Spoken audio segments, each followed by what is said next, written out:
Hello, hello, hello, everyone. Let me finish getting everything set up.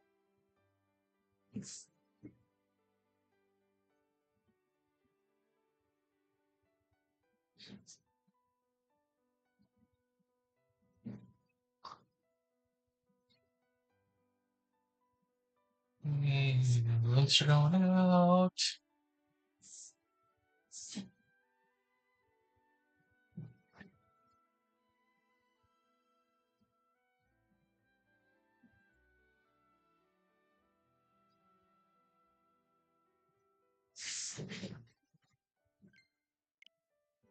Giving people a little bit of time to come on in while I finish loading in. Let's see.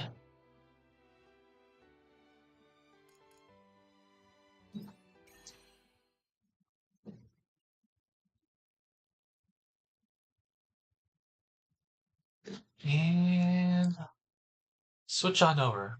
Loading into the Harvey file. So, welcome back, everyone. And for those of you who are watching, There's a letter here for you. oh, I need to turn that volume down a little bit for me. You can see my new question today is, what have you been playing lately other than Harvestella? Because, last time I asked a similar question like this, it was, oh, I've been playing lots of Harvestella. For me, I've been playing a lot of 2 Point Hospital all week. And it looks like I already took care of everything. Awesome. So today, we are going to continue our adventures into the final dungeon, the Stella Nursery. We'll see if we can upgrade our weapons any. I think Haruhi's is maxed out.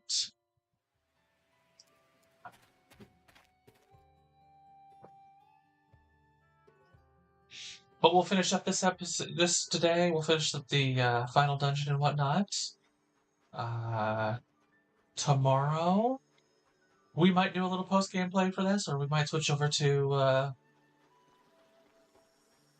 another game and then do like one a week for the next few weeks with post gaming this a little bit to finish all the character quests and whatnot. But Come on in. oh, I know why that's turned up. It's because my headphones are turned up. We can't afford that, and we don't have the two ingredients. One of these is specifically caranoid, and the other one is something we process from caranoid. And let's see. Diesel's level 9. Oh wow, we need to level her up a little bit if we're going to use her in our party.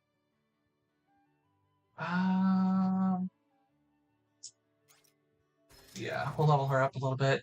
Not that we can afford it for too much more than 2 episode things. And we need the stuff from these, so those are from Phantasmagoria and the Castle of Illusion. Cheers. Oh well, we're going on with what we got then.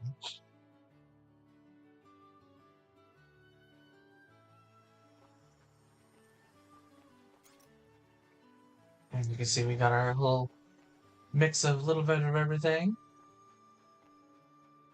So this week's episode, once I finish editing it, I gotta edit it in a little bit because I forgot a section, is gonna be on what you can do in the post game. So that's gonna be very relevant to where we're at in the story.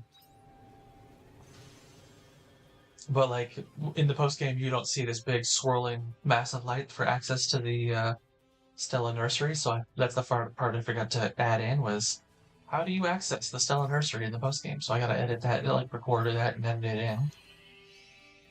But we'll figure that out as the week goes on.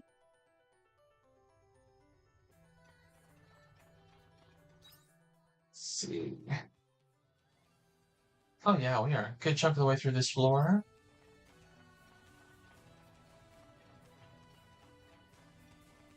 And there's a little bit more after this. I think there's like one other section, like most of these maps, you have like a proper map floor followed by like just like a small little, oh yeah, there's stuff here, but it's just for story purposes. You're gonna talk to these guys, kind of thing, and then another full map, and then another of those story specific, just small room maps, and then you know, one final big one in the boss fight. And I think this is one of them. There's a couple that are smaller than that, but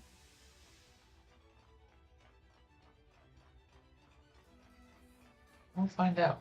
And let me know how the volume is when you guys get there, because right now it is. I need to adjust my headphones. I think it sounds much louder than normal to me today, even though I've got my headset volume down, or at least the volume of the actual on the computer going into the headset. Let's finish this up again. My debuff is currently gone, so charge it. All right, and now we get closer to everyone. Bam. Yeah, the downside to these abilities is how long they charge up. Is you can sometimes end up with stuff that happens, like if you're fighting the Ajax enemies from the orbital cradle that can stun you, they can stun you in the middle of your thing, and then it kills your attack. You don't get the attack off, but it still eats away at your cooldown, so you have to wait for the whole thing to cool down again. It doesn't trigger from when the attack actually activates. It triggers from when you hit the button or the key or whatever to try and activate it.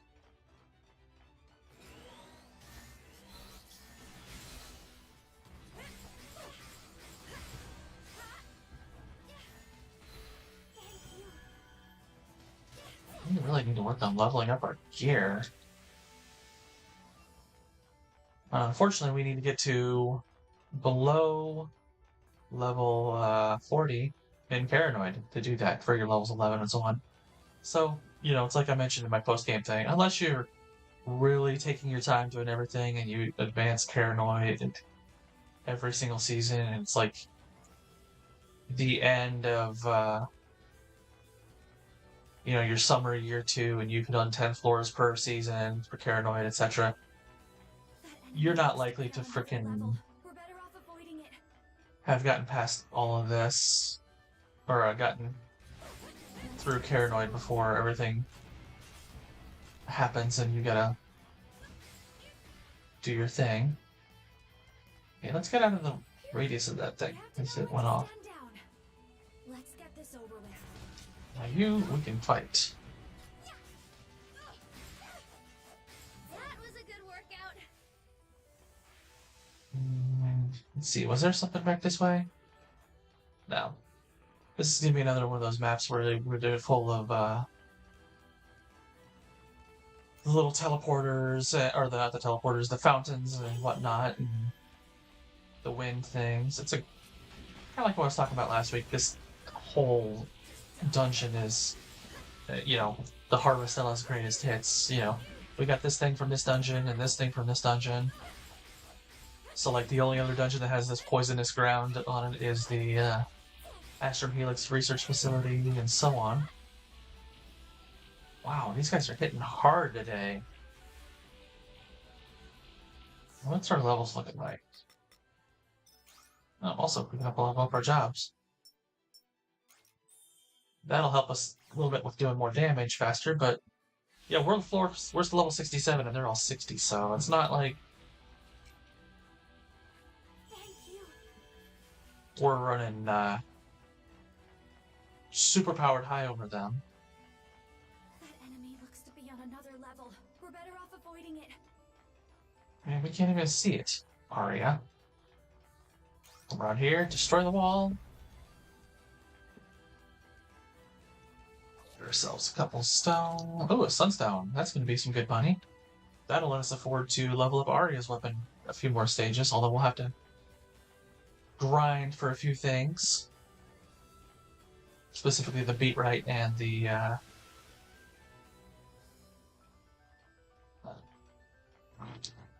crimson iron. But, like, we can fly over here. Repair this ladder.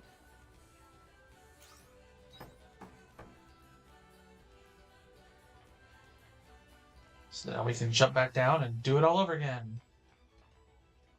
Oh, I could have done that while I was down here. Didn't need to fly it. Oh well.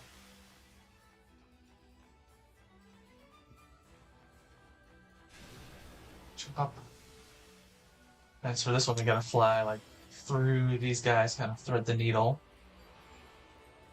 Go this way. And now, same thing here. Wait, that one is dangerous. Get past this guy.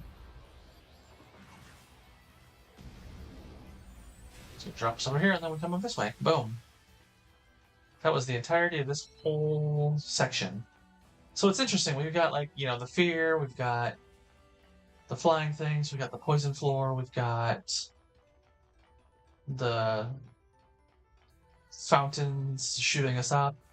This has got, like, 3 different dungeons, just this one lumped together into this one room. Effectively. Or pair of rooms. Alright, here we go. Let's get this over with.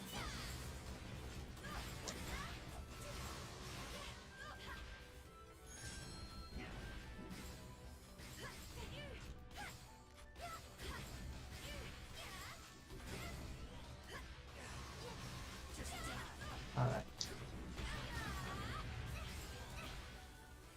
And boom, we killed them all. Woohoo! This is why it's important that unless you are really overpowered, to switch up your classes. I know some people are like, oh, I never changed my classes out. Well, welcome ahead, Autumn. Tomorrow's your birthday and you're going to have your Animal Crossing and all that. Will I see you in here tomorrow then? Or are you going to be too busy celebrating Animal Crossing?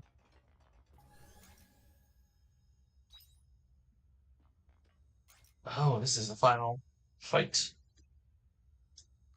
Yeah, and this is one of those ones I was talking about earlier. We don't have the extra map for this one.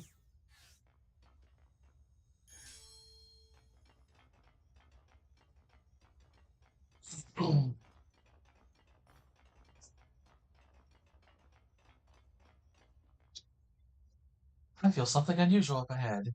Do you still want to continue? Yes. I mean, we can clearly see what's unusual up ahead. And it's called Gaia's Bedchamber, so we have an idea.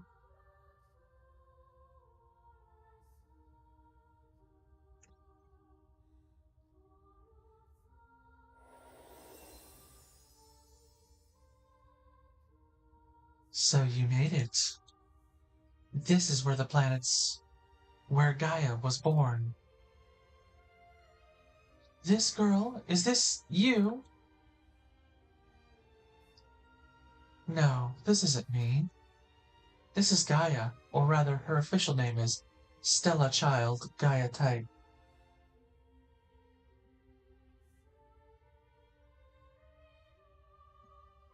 Well, I hope you have fun tomorrow with the birthday and all that.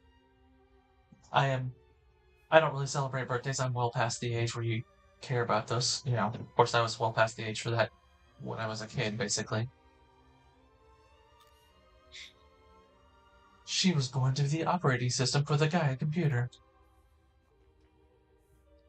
I believe you have already met the girl who served as the operating system for the dragons. Do you mean Tiela? That's right. Animus was originally a consortium of 3 separate institutions. The results of their research were the dragons, the philosophical flame, and the automata-type AI. A system imitating a living organism, operated by artificial intelligence, powered by pseudo-perpetual motion.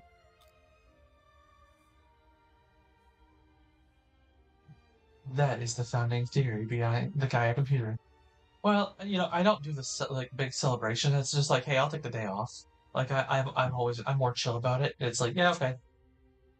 I don't like the big parties and the decorations and all that. It's like, you throw the decorations, now I just gotta take them back down. For me, it's like, get some food, take the day off, enjoy a good game, whatever. Um, for me, tell you Horizon 3 is gonna come out just before my birthday because my birthday's early April. So it's gonna be like, that's gonna be my birthday thing. Is okay, unless it's the weekend when I'm streaming or something like that. I'm gonna be spending the day locked away playing Horizon 3. That is the founding theory behind the Gaia computer. These are all the relics of lost Gaia that appeared around the sea's light. That's right. The girl called them here. My favorite kind of cake, if we're going specifically cake, it's gonna be, it goes by a couple different names, but like Black Forest, Dark Forest, it's basically, really rich chocolate cake with like cherry preserve kind of layers in between instead of frosting, and it's got a nice thick uh, frosting on top, above and beyond that, like usually a chocolate one.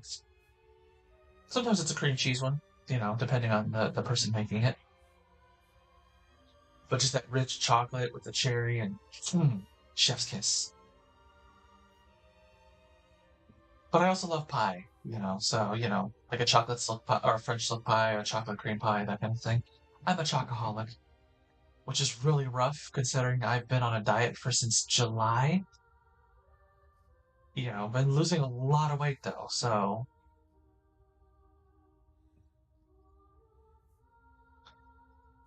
yeah, red velvet's nice.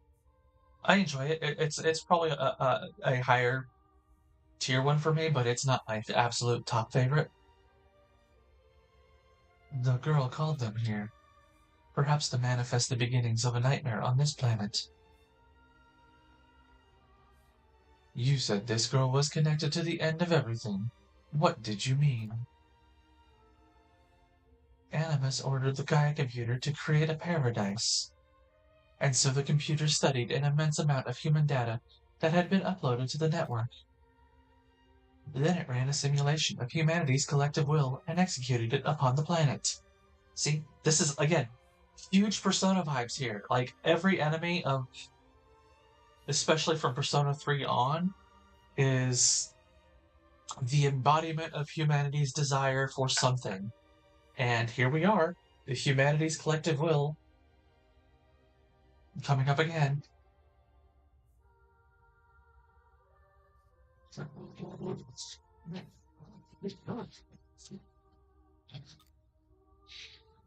What do you mean by humanity's collective will? Although it was probably closer to collective unconscious. Collective unconscious? What is that? It was a concept invented by scholars of the Gregorian era. They hypothesized that a deeper facet of humanity's unconscious is connected. Towards the end, humans would leave their thoughts on the network, as though keeping a life log. Regardless of whether the collective unconscious was real or not, Gaia extracted it from the overall data. Studying the collective unconscious as though it were genuinely scientific resulted in calamity. No way! So, okay, I know you're going to be playing Animal Crossing as of tomorrow. What have you been playing lately other than Harvestella in the past week or so? Like I mentioned earlier, probably before you came on, I've been playing a lot of Two Point Hospital. Just because I need a break from the JRPGs and life sims. And we're going to be switching over to probably Portia next. You're the only one who voted on anything. And you kind of gone back and forth between, Portia and Sandrock or Rune Factory 4, 5, and then 3 special. I think most recently is Portia for you, but we'll find out how that goes. But like no one else has made any kind of stuff. I need to make an announcement on that as well. Edit into this week's video and be like, "Here's your last vote. What are we gonna play?" Because most of the people who come to the channel are not the stream viewers. They come for like the guides that I write that I do. No way. Yes, the unearthing of the Red Queen. You mean to say that girl caused the emergence of the Red Queen? I already told you. All Gaia did was grant the wish of humanity's collective unconscious. Are you playing with the Pokemon Violet? Are you playing handheld or docked? Because I heard drastically that actually is a huge difference of what causes the performance issues. That it actually performs better in handheld than it does in docked. But I'm curious to see your thoughts on it because that's one of the reasons I've held off on buying both Scarlet and Violet. I like to buy the pairs and do the Pokedex, and especially in this case where you have the differences between the two games, like one is the future and one's the past.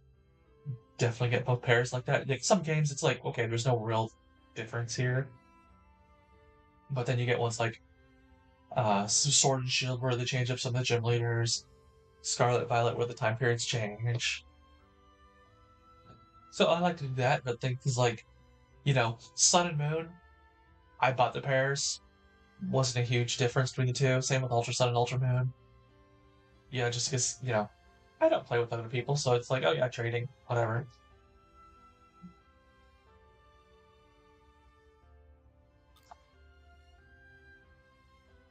Humanity wished for its own extinction. That's right. After analyzing the collective unconscious of mankind, apocalypse was Gaia's conclusion. That's not what an apocalypse is. Technically, an apocalypse is a revelation. It's not necessarily like the end of the world. Just fun fact. And I mean, most people use it nowadays as end of the world, but the original meaning for apocalypse was a revelation, like like the revelation of John, of Saint John, like at the end of the Bible, last book of the Bible, could be viewed as this was his. That's the apocalypse is because it's his revelation. It's not necessarily it's the end of the world.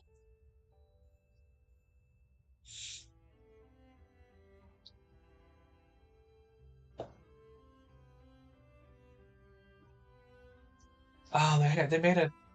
You have to have a level them up online. That's stupid. I mean, they're always trying to come up with new ways to do it, but there's always little ones. It's like, okay, you need to trade it with this item to get it, or you need to trade it for this one, and those are okay, but it's like, okay, can you trust the other person to send the item with it? Okay, yeah, no, this is not necessarily. So you might give them, you know, trade the scyther with the metal plate or whatever to make it a scissor, and that's trade you a scyther, but they don't attach it in, so you don't get a scissor in return. That's another reason why I tended to get the pairs of the games. Is I don't have a second Switch to do trading with, unfortunately. But like for the older ones, the DS and the 3DS and all that, yeah, I would definitely just trade across, that way. And still, Gaia continues to dream of humanity's destruction, the phenomenon that you call quietus. So that's what's causing it. So, what's your goal here? Because you're clearly not Gaia, you're probably re-Gaia. Good question. You look like this girl, Gaia, but what are you? You're also awfully well informed. I am the other Stella child, the re-Gaia type, I suppose, but please just call me re-Gaia. There's another Stella. There's another Stella child.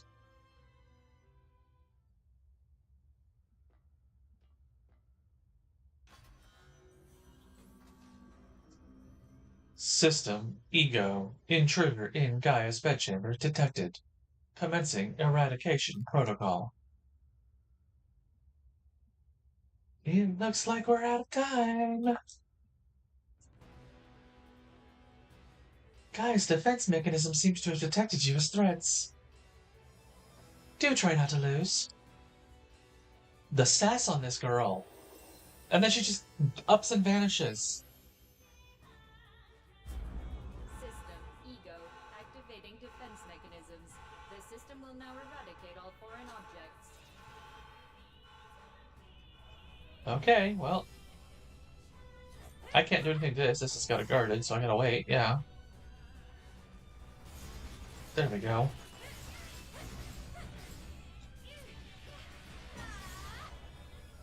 This is a good reason. I love the samurai for that black hole type abilities.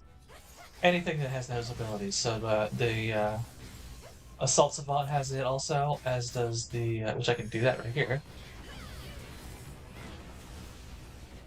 And I don't have to be held in place for that one.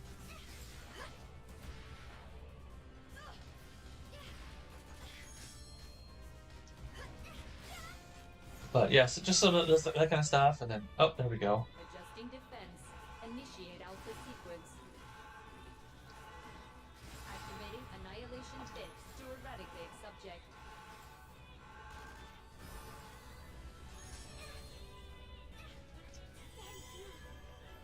Okay, I cannot afford to eat anymore.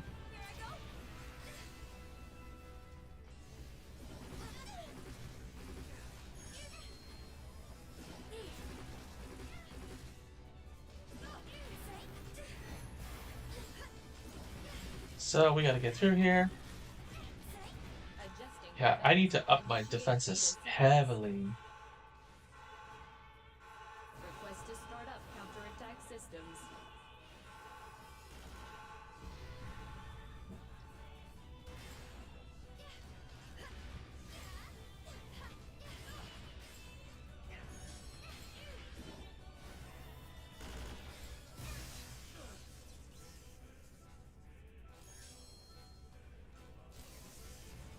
Oh, that stunned me. See if I can do that. There we go. We got a break on there. You'll pay me if you die here. Oh yeah, I'm gonna drink. I owe you one.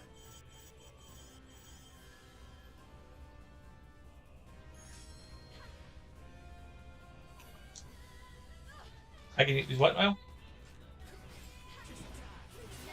Adjusting defense. Initiate Alpha sequence. Oh, Braca. Oh well. He was not the one I intended to do that for. Turn to But dust.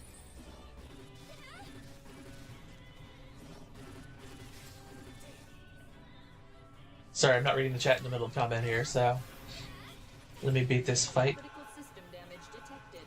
Forcing program start.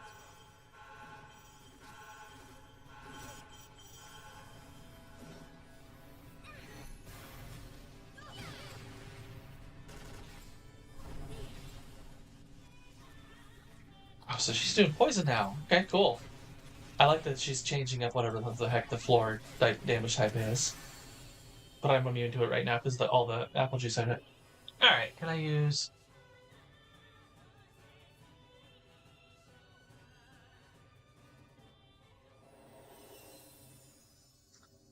Oh, how do you get the 20,000 gorillas to feed your Totokaku, and how can you just feed it? No, you have to use specifically the Totokaku feed to feed it. Excuse me. You don't need to feed it any other times. It's not like your goats or your chickens where you need to feed them every day to get products out of it. Well, the feed for the Totokaku is for specifically leveling it up and getting new abilities, letting it go faster, find holes, that kind of thing. So to get your 20,000 gorillas, you gotta sell stuff, but you gotta sell stuff that's actually useful. That might be an episode that I'm gonna do. It's one of the ones I'm kind of looking at in the future is what's worth processing versus not. Like I talked about it a couple times on here. We tested it a couple weeks ago. The the coconuts can be processed into either coconut juice through the fermenting barrel or coconut milk through the dessert barrel. And the coconut defaults to 35 gorilla per, and the juice sells for 30, and the milk sells for 45. So processing it into the milk is the best way to sell it. Um, the best way, pretty normal once you get past chapter 3, to make a lot of money that I found is sugar and uh, pepper are just really reliable to make them because you buy them once and they regrow several times and then you can process them and they sell for a good chunk of change. They're not the biggest return investment, but they're available 3 seasons out of the year, so you can keep growing them, growing them, growing them that way. Um, so that's something for that. One thing I do need to test out is for post game is to see if crops like those that are available all season will die at the end of the season or carry over into the next one. Now that there's no longer a Quietus, so that's something I need to test out, which means I gotta play a lot this in the next few days to edit that in. Um,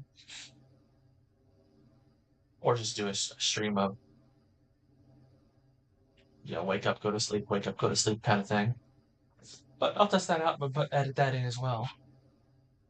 So yeah, there's gonna be things I'm gonna discuss. Like I've got the video this week of what happens after the game and so on. But yeah, those are your best ways, is your crops that regrow over and over and over, that have a good investment if you process them into something. Oh, awesome! I still haven't watched Volume 8 yet, so like that's something I've been trying to do in my spare time. Is like I'll go turn it on in the background, going through all of the volumes as I want to play like No Man's Sky or something on my Switch. So don't spoil anything for me. Like I said, I haven't even seen Volume 8. Humanity is over. Intelligent life wished for extinction.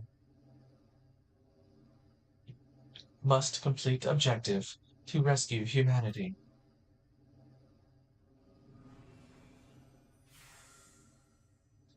She fled.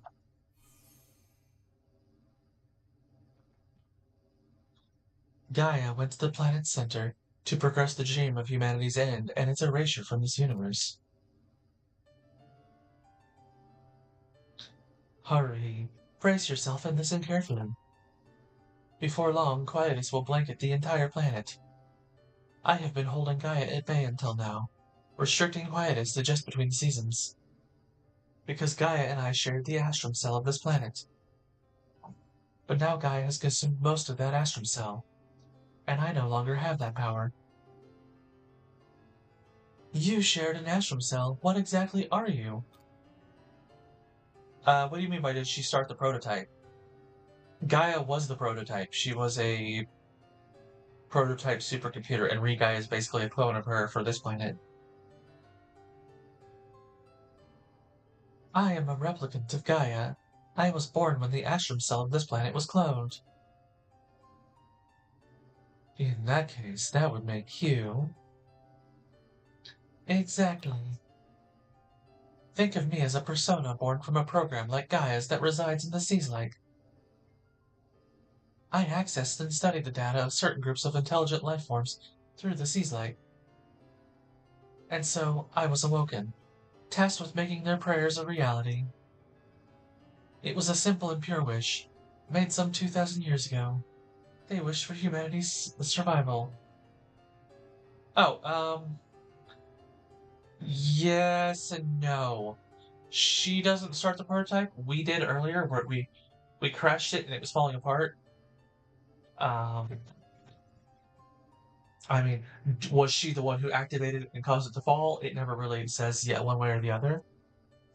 So maybe it's hard to say because the Seas like kind of like we see here. Re-Gaia has a mind of her own, separate from Gaia, and she's from the Seas Light, which are cloned versions of the Red Queens of Earth that were created by Gaia, and there's a lot of plot holes in this game. Let's just put it that way.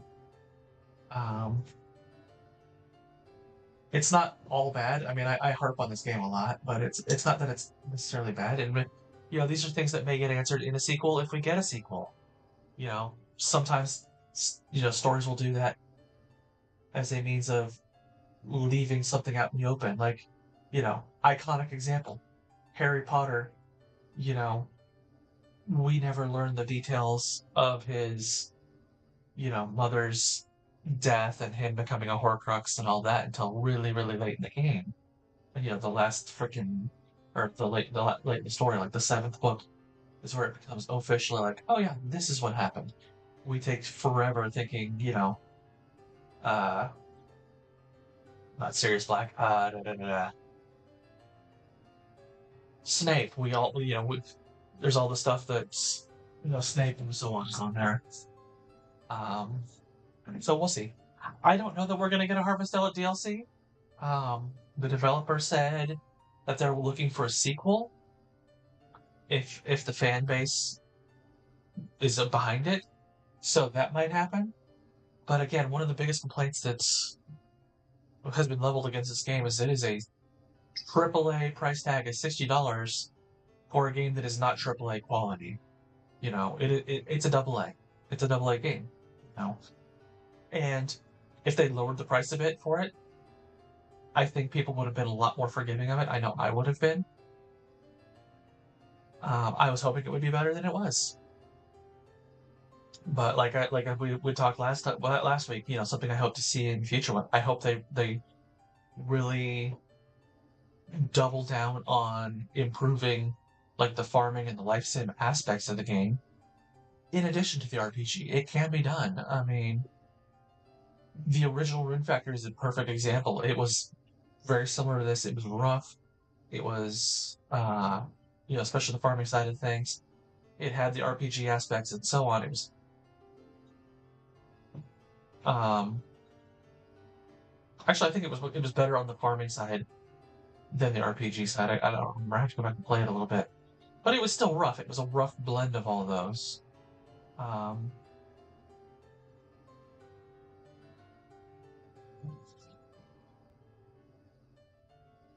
I think you mean it was 86th. I don't know what you mean by 88 or 88D. I mean, 88D is a hell of a bra size.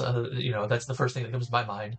If it's not, you're trying to say that it was 86 to say it was closed, like shut down. What do you mean by that? That must have been. Oh, $84? Oh, yeah, okay, yeah. That's expensive for Animal Crossing. I mean, I bought the game new at like 50 or 60, you know, when it came out, not long after. Okay, not right when it came out. It was probably a year or so later because it took me a while to get a Switch, you know. By the time I had the money, it was the height of the pandemic, and so people were buying them up like mad, and they couldn't keep them in stock. And you know, I was a truck driver, so it was like I need a game that's mobile, but you know, blah blah blah. Like I got like for example, Persona 5 Royal. I love Persona 5 Royal. I've platinumed the original Persona 5. I got Royal when it came out. I couldn't play it while I was a truck driver hardly ever because it was on the only on the PS4, and you know I was on the go, and my truck couldn't run PS4. It was a cheaper truck. Well-to-do Staria, humanity's beloved neighbor, that collective consciousness, is my creator. There is still time left before Gaia consumes this planet. If she merges with the Proto, she will use one of the 5 C's like to do, so yeah, she's not activating the Proto, she's trying to merge with it. On the other hand, you can use that C's light to reach her at the center of the planet. Take this with you.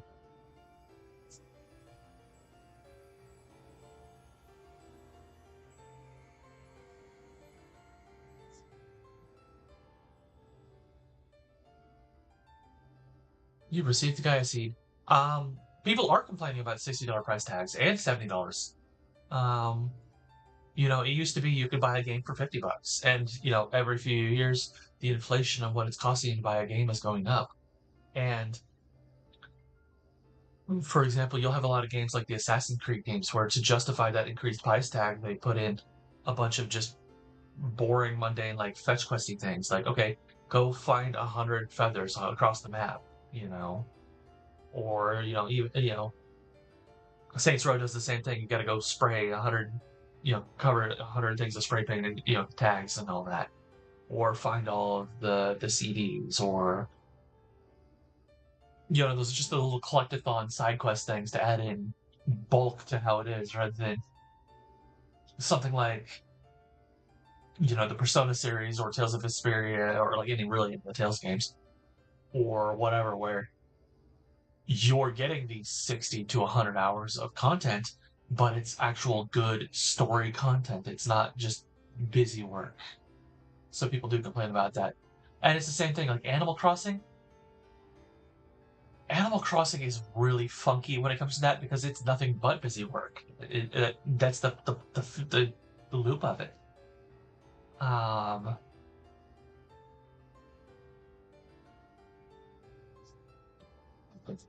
So the fact that you paid that much for Animal Crossing is really nuts.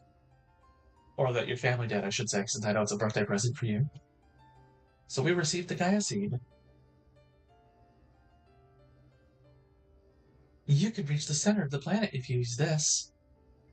Please hurry, stop Gaia, before humanity is swallowed up by her dream of its extinction.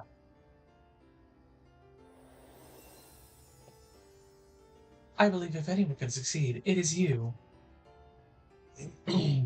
That's all well and good, little girl, but now I gotta go make a bunch of food and drinks and all that before I go kick her butt on the next day. Because we need levels. Or better gear, which we're not going to get better gear because we're early in winter. Gaia said Gaia would use one of the 5 seas light to erode the planet.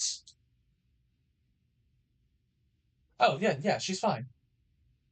So I don't know what you mean by it was $88. Where was it? I mean, like bundle packs, yeah, those like that I can see, but like Animal Crossing is 84 or $88, whatever. I don't know where you saw that. Look over there.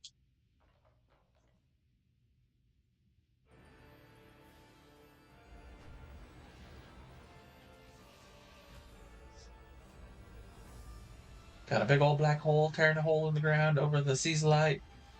Looking awesome. This is where all the budget went into this visual effect. You know, a couple of the videos, which is very true for Square Enix.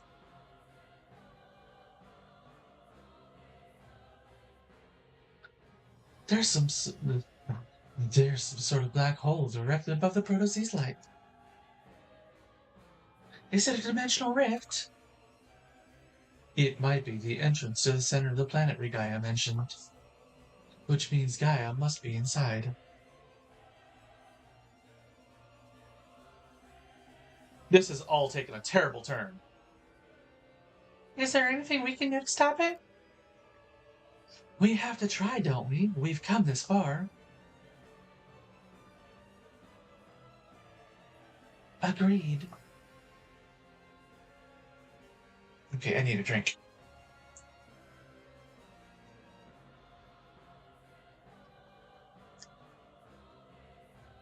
This will be the final battle. We should prepare for the worst. The final battle is not that hard. It really isn't. It's 3 stages against a boss that is like... The first 2 stages, it highly broadcasts what it's going to do. And the last stage is a sort of 4-stage fight where it changes like the seasons and all that. And that fight is, you've got a 999 hit point health regen thing going on. So you're just like, oh yeah, no, I'm good. Anyways, we'll go back down here. Let's see what we can make stuff out of to heal ourselves for tomorrow.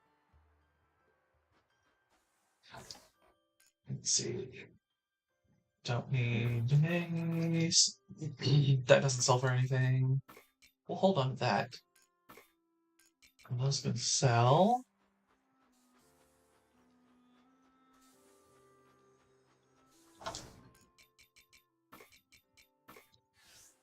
Alright. Here, actually, let's put that in there. Do we have any drinks that we have a lot of? Yes. It's not really useful for the boss fight. Well, that heals just as much.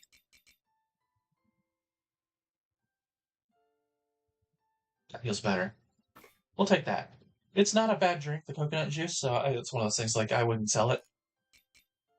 Soma potion. Yes, we will do that. Do we have 9 wise man roots?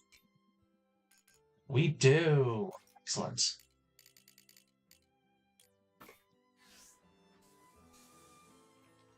Howdy do. Oh, the red item? This thing?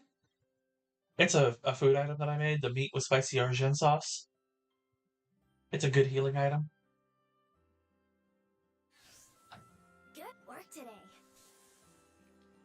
Speaking of healing items, I need to make some more food. So let's do that.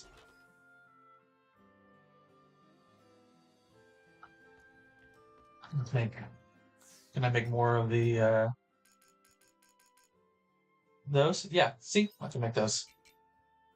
It's a good one if you do a lot of fire or earth damage, which I kind of was for a little bit with the with the Avenger class. Is it the greatest class or food item in the game? Oh no, absolutely not. But by the time that you're getting to the best stuff, you don't need the best stuff because you're level 99 with level 15 gear and blah blah blah.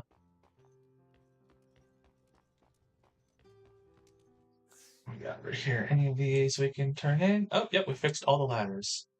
There are no more ladders in the game to fix. And we got 8 more to go until we get the fairy stone. Nothing there, nothing there.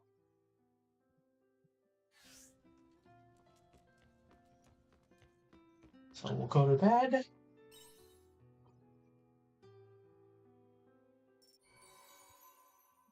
Leveled up, and we got +2 to everything, so that's a good increase. Got some money, also good. And day 8. Yeah, basically.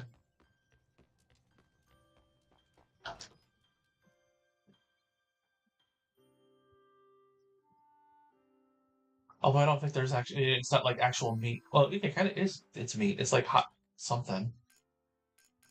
And these are all side quests, or character quests. We'll look at those afterwards. But yeah, I'm thinking tomorrow, instead of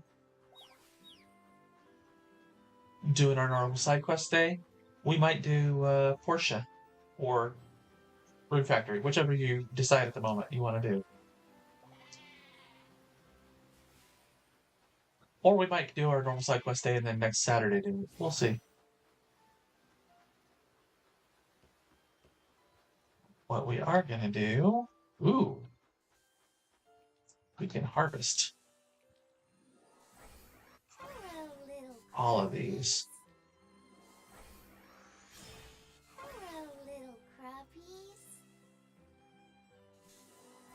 Hello, little crappies. All of those. And all of these over here. Hello, little crappies. Damn. Now that we've got chili plants, we have a lot of recipes that just opened up to us as well. Because there's recipes that rely on it. Portia? Okay, yeah. So do you prefer I jump just straight to Portia, or do you prefer we continue finishing this out? So we're doing Portia 2 days a week instead. There's a letter for you. There's a lot of letters for me. Let's sell first. These are gonna get sold. Everything else can go in here.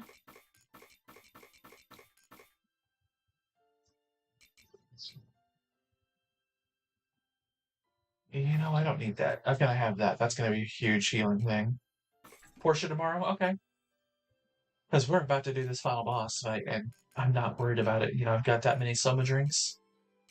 Each one of them is going to be like half my health and stamina restored.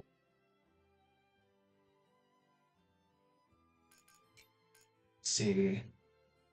Let's take a look at my other dishes that I have available. Oh, I got another one of those on me.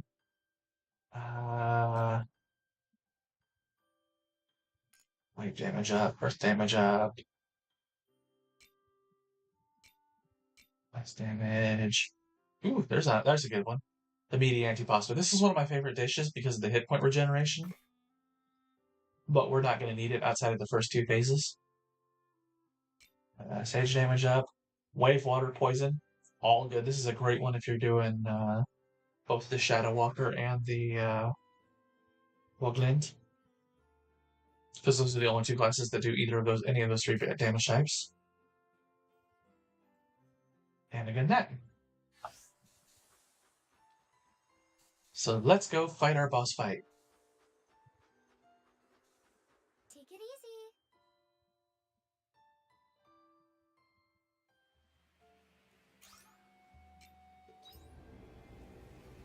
Go to the bridge. Talk to Dianthus. So what I'm thinking is what's going to end up happening is Saturdays will still be the main game, whatever it is that we're doing. So when we're switching over to Portia, and then I'll do some side quests and stuff like that with this until we've gone through everything as a Sunday thing. And then after that, we'll probably change it to is Saturdays Portia, Sundays Sandrock. That way we get to do a couple different games, of the same genre, and you can get to get a better look at what Sandrock looks like, because it's still buggy, it's still early access, but, it helps to get out there early on while it's still developing. Like, Portia is, inundated with stuff on it, so we'll see it. It's the same thing with Rune Factory, honestly. The advantage for building my channel from this was that it had just come out, even if it's not the greatest game out there, so it is what it is. Are you ready to fight Gaia? Yeah, we're ready to go.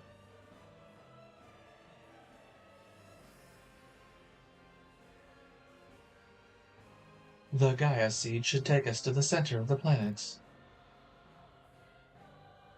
Haruhi used the Gaia seed. It was super effective.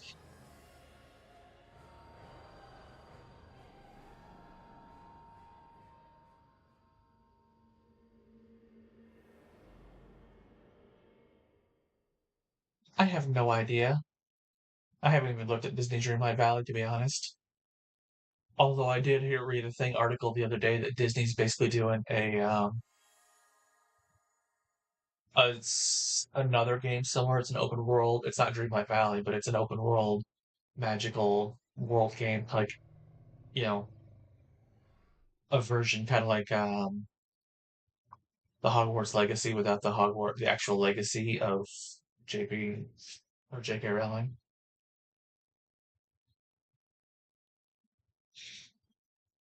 This is Gaia's true form.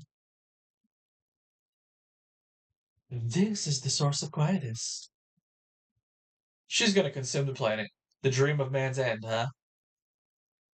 It's so ominous, but it feels lonely.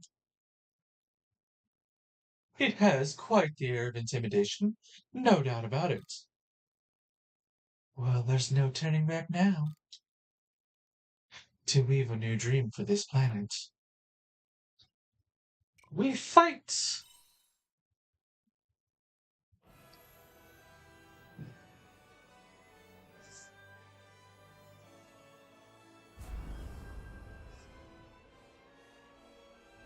So for this phase, you got these, like, fin-looking things on the side here.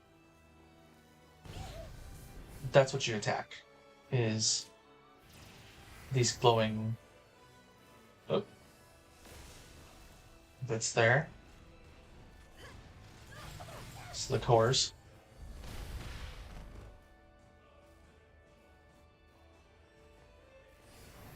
Oh, come on.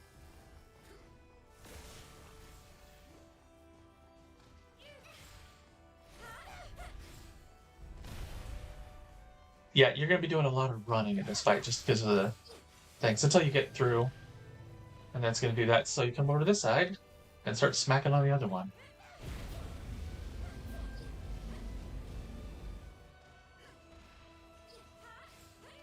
But once you get past the cores, you get, it's a head-on kind of thing. You're attacking its head. But yeah, you can see how quickly I'm tearing through the core. It goes down fast. Just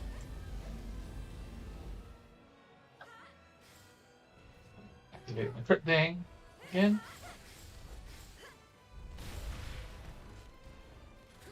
Alright. Pop that for stamina regeneration.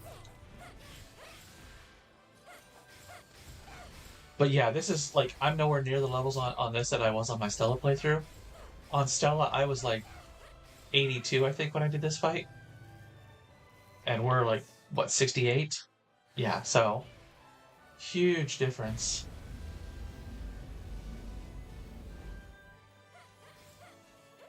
But yeah, you can see we're just tearing through it.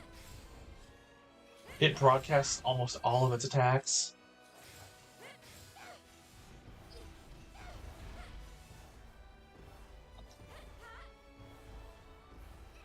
Dude, quit moving.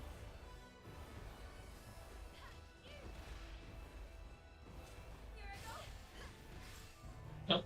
Now we're going to the other side now. Just go underneath it. Boom.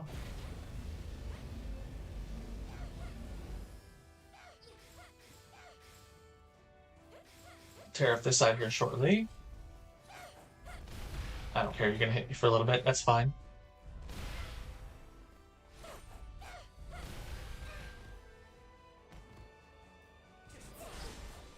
There we go.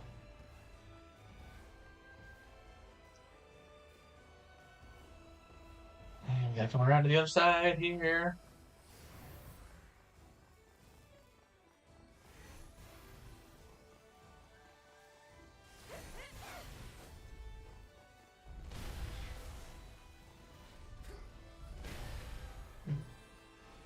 And just wait it out. It's gonna do its 3 little attacks.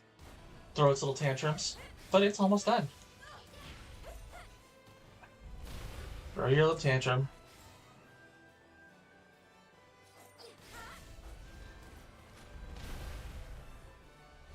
I've got stamina regeneration now, so I can run all I want.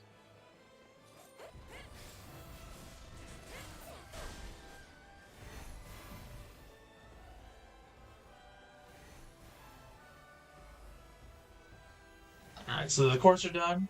Now we're going to start attacking the head.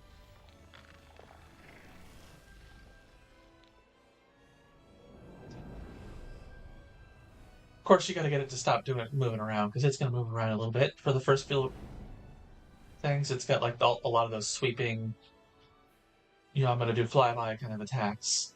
So,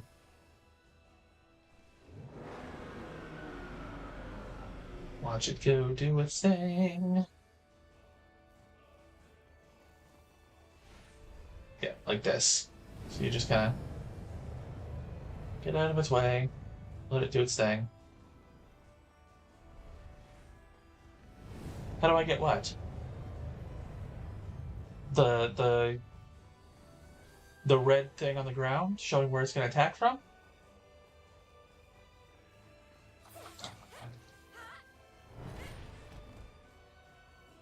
Oh, Arya's about to die.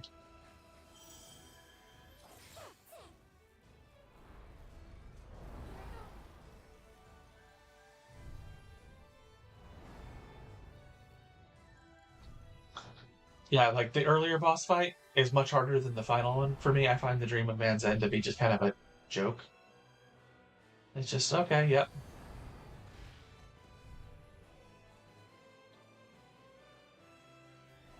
Where are you at? There you are. Oh, I don't have stamina stamina rage. I have food in my belly, so I have stamina regeneration. Anytime you've got food in your belly, you regenerate stamina. It's not the same. It's not health regeneration. It's the yellow bar underneath. So it's like, hey, I can keep attacking, or I can keep running.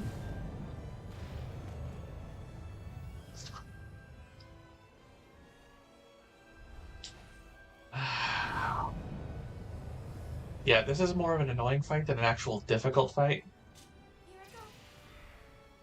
Because you're spending a lot of your time just running out of the way.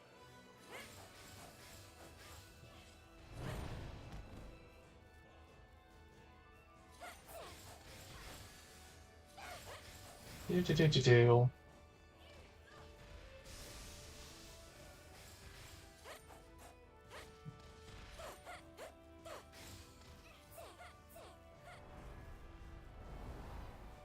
Oh, we're doing one of these again.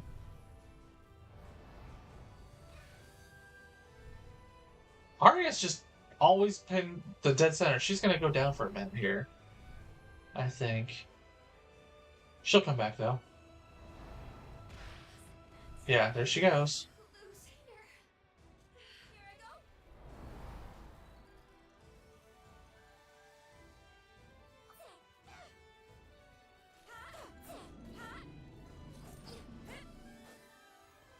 Okay, come on, let me hit you.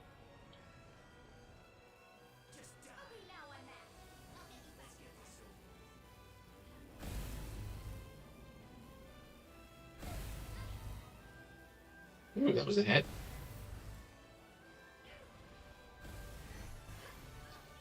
Yeah, this is just a lots of dodging in a fight.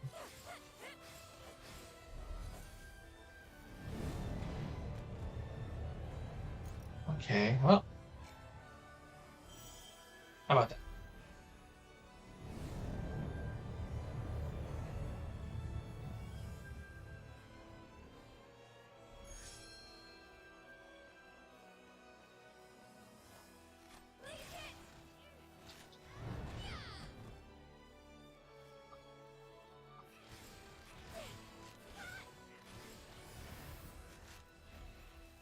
Well, the fire's not doing anything. Ooh, you are weak to ice. That's nice.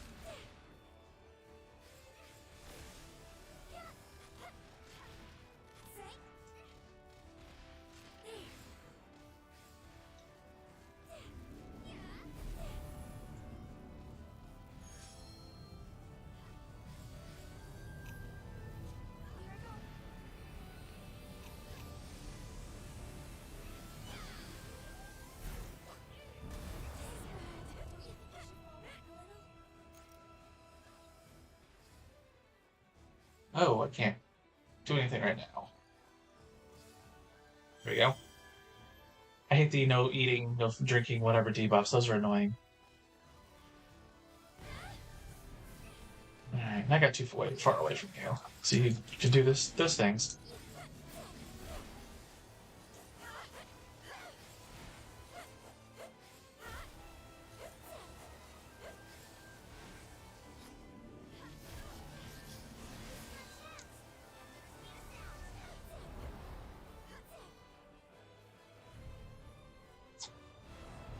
So now we just get to run and run and run. I'm just gonna keep trying to do all these little spam attacks. Like I said, it's more of an annoying fight than anything else.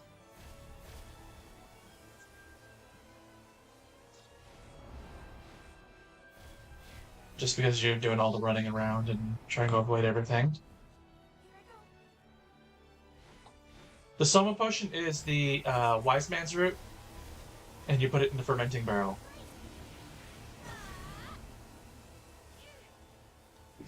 And it is really good. So it's absolutely something you should save, like big fights like this, or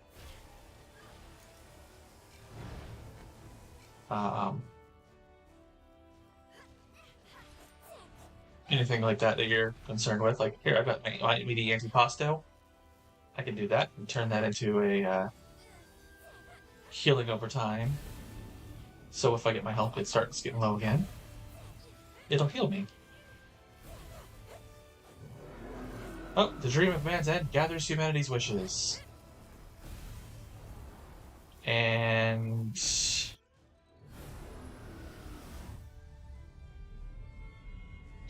here we get this nice little animation and all that. I think this is where about half the budget went for, is just like these final animations and everything. But yeah, the wise man's root, they're those roots that look like they've got like a weird shitting looking face thing, and ow.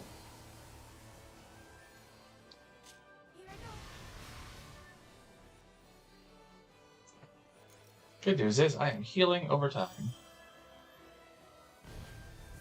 You know, it's only 50 health per tick, but whatever. So, but you know, it is what it is.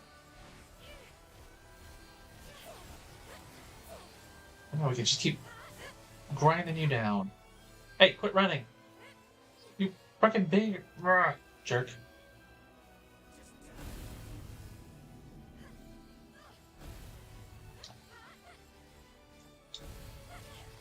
Yeah, it's a mobility fight more than anything else. This is not a hard fight. It's just you got to keep moving, and he's gonna keep forcing you to move because he's got all these area of effect things he's doing. He's gonna pull stuff like that. You got to dodge out of the way, and I can't see anything on the screen right now.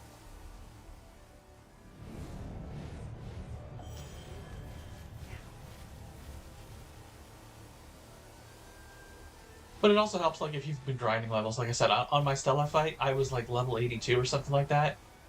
And I was just this was no a joke fight. This is a lot harder at my current level than it was on that playthrough. And that one was like the end of summer year 2 kind of thing.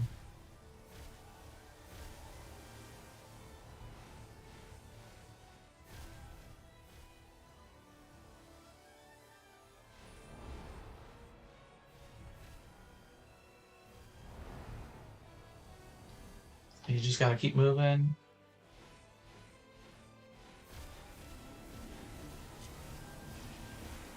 And here we go.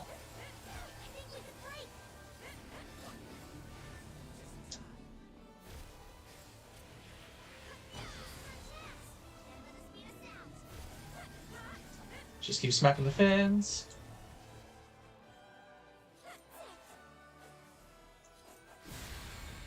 And there we go. And now we have like one last phase, which is kind of 4 phases itself. Why? Why do you deny me?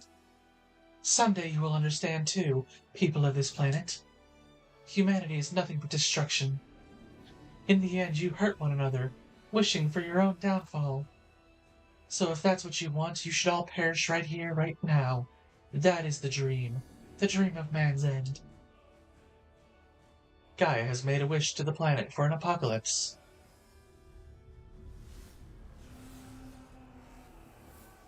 Oh, and we're sucking the protagonist down into a hole, just like Persona 4.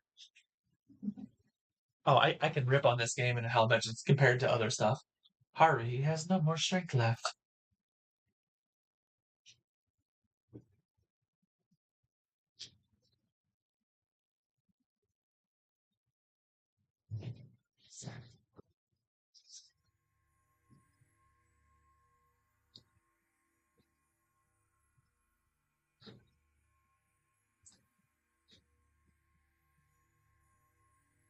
Please out the way. Oh, there's one of my friends who plays Animal Crossing with me sometimes. Although neither one of us has played it in forever. This is it. It's really the end.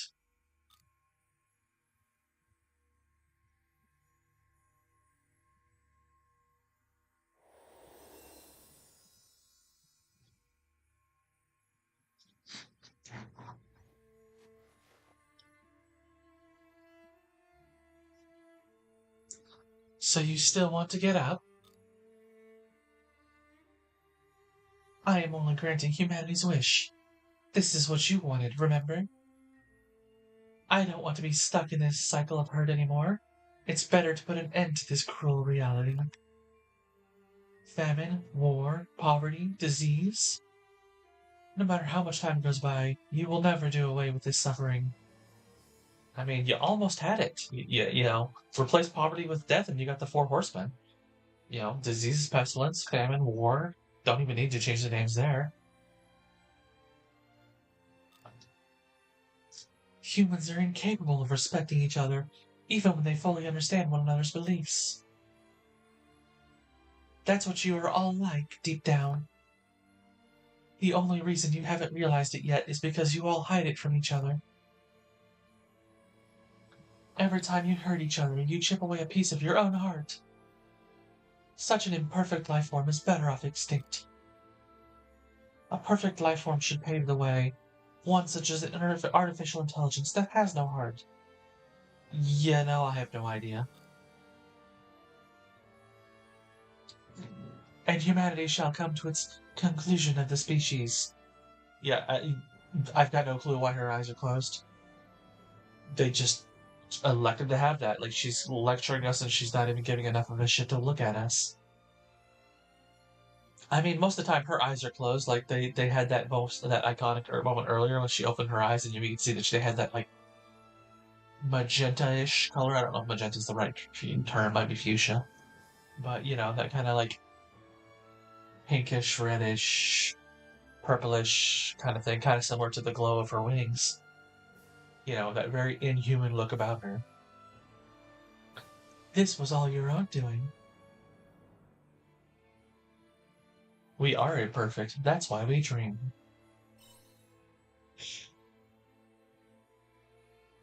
Of course, I knew you might say that.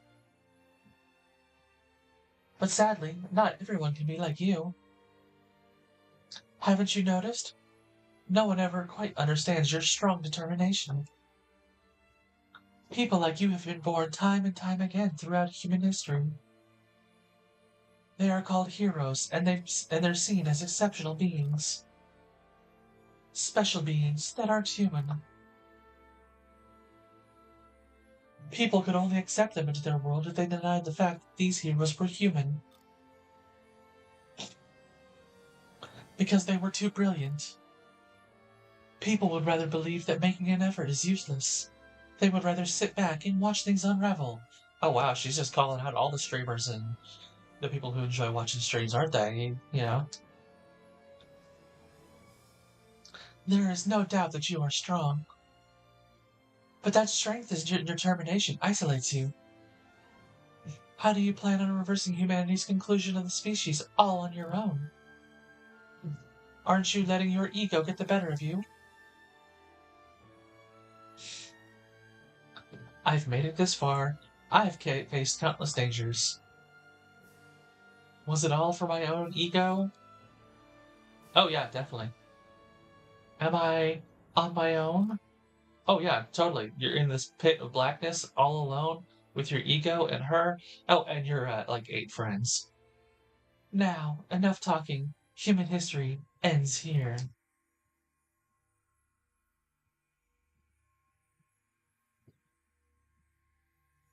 Haruhi is not alone. You pulled me out of a dark place when I was distraught over Tiela. Now it's my turn to return the favor.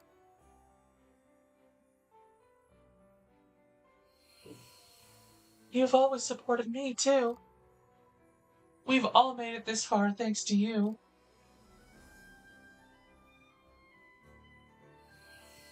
It's always a pleasure being in your company. You couldn't have drawn us all together if we weren't all fond of you. I want to see this through with you until the end.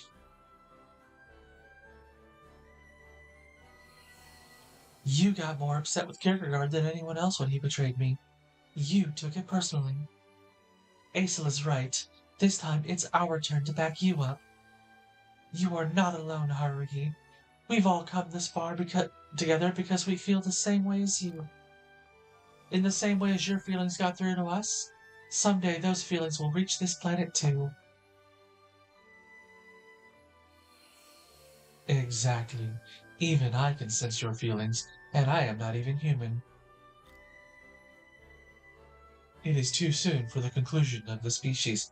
Oh yeah, you could see this as a My Little Pony reference, but honestly, it is so stereotypical JRPG for, you know, everything to be resolved at the end through the power of love and friendship and so on. Like, that's one of the things that makes Persona so fun and interesting, is it literally makes the power of friendship and relationships a mechanic through the course of, like, the social links and all that. So, you know, they're not just running on the trope. This is absolutely just running on the trope here. Of, oh no, all at the end here, we're all here to be your friends and help you. And I can only say that now because of you, Haruhi.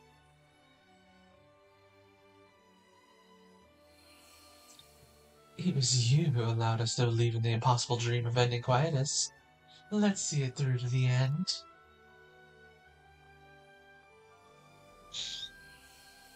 What are we waiting for? Are we kicking some butt or what? Gotta love his words of encouragement. When I woke up on this planet, I was all alone. So I felt like I could relate to you a bit, because you had no relatives either. But you and I were different after all.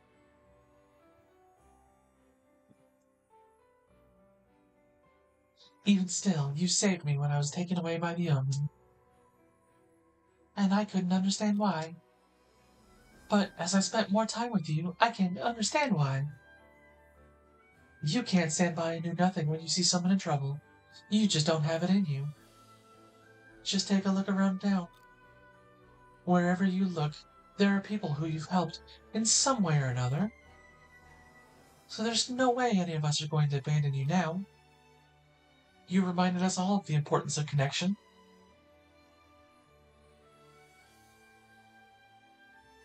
The conclusion of the species is a load of crap. Just think, with someone like you around, the world still stands a chance. And that's coming from me, who's already lived through one apocalypse. Humanity can start afresh. I've come to truly believe that since meeting you, Harvey. Oh, Captain's in. Or not. He was outside the door trolling. So, come on.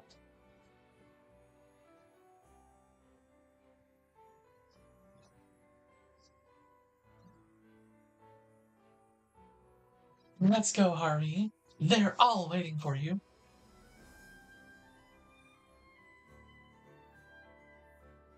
Like, this could only be more like the power of friendship if it manifested into a beam of light that we then blasted the boss with. You know, very MLP reference kind of thing. But, you know, it's not just truly just there that it happens. I mean, Sailor Moon is older than My Little Pony and did it, and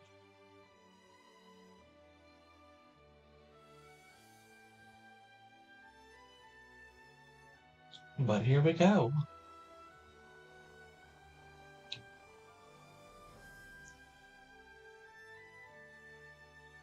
We got Harvey and our 8 hosts.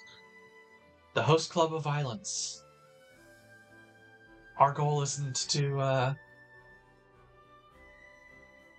how did they get put in the parody, we're a bunch of pretty boys, you know, attract pretty girl, or, entertain pretty girls with their prettiness.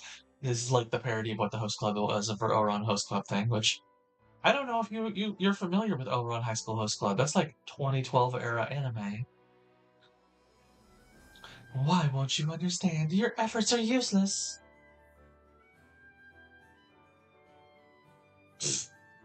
Let's put an end to this nightmare. Wake up, bitch! And of course it defaults to the fighter every single time. Indeed. Fine, if you insist.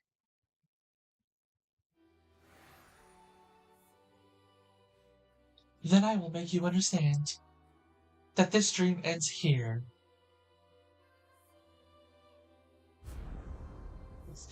Yeah, and so like this fight here, Resist extinction.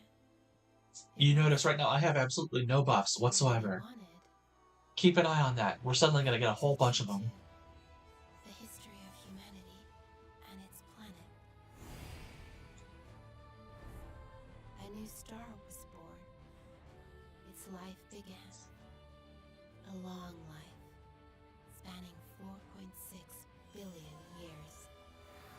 Alright. Boom. We suddenly have all of these buffs. 20% to all our attacks, defenses, and 999 hit point regeneration. It is virtually impossible to lose this fight if you've made it this far. So now you just smack it around.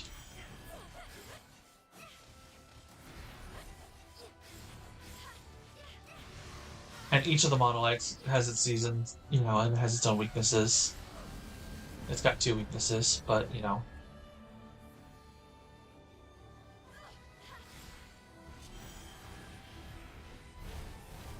Nope. Yeah, I'm getting knocked around and then just boop, boop, boop, healed, heal it back up.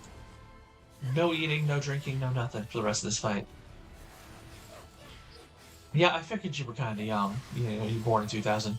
Yeah, I was born in the 80s. I'm older than most major video game franchises. Began to develop using energy from the planet's moonlight. But it took such a long time for life to come to be.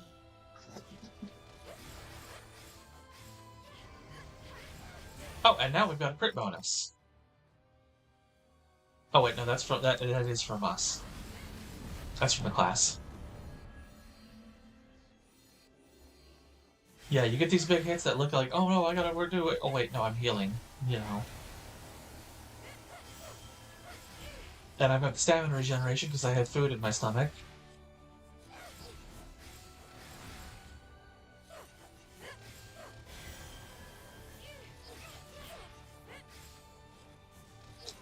Do do do do.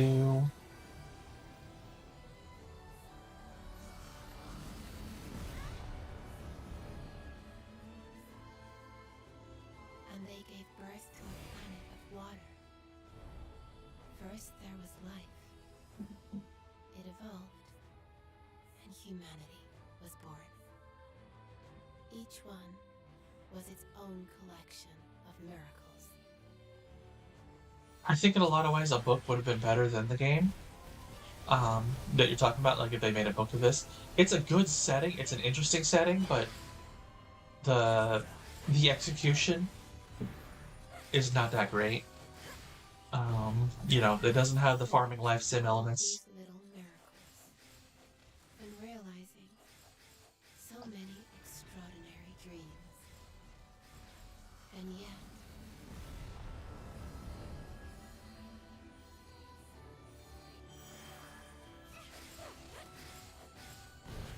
Do do do.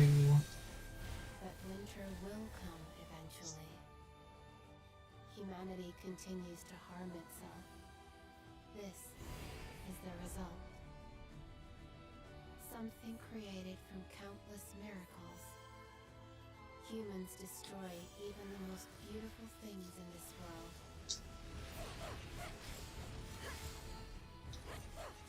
Do do do.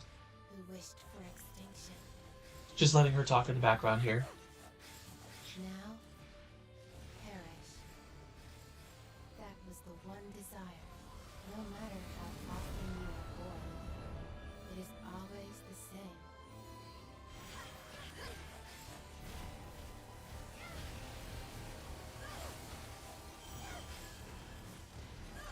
I will bring this worthless spiral to a close.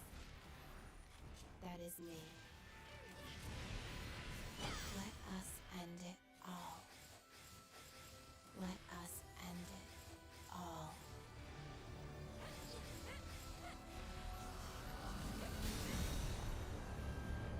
And boom. And now we get to sit back and watch the story credits go.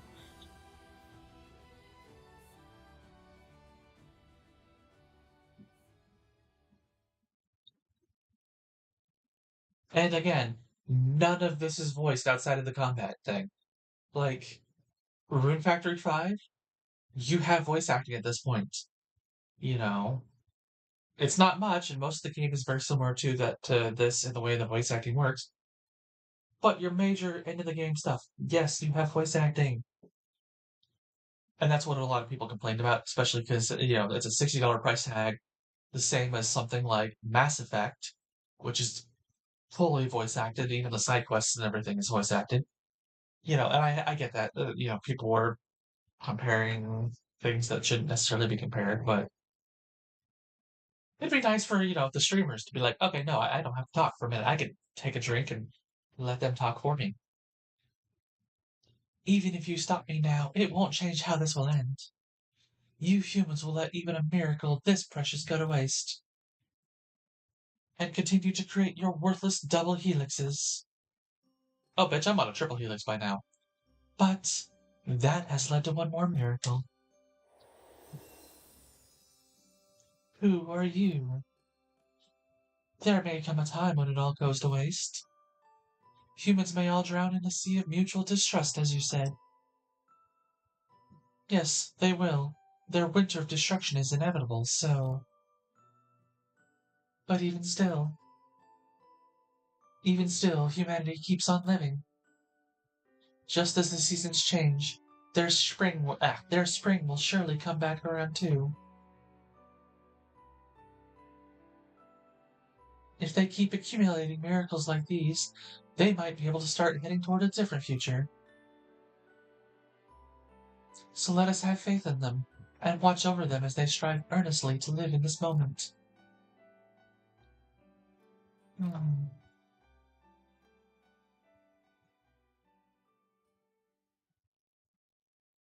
Promise me one thing.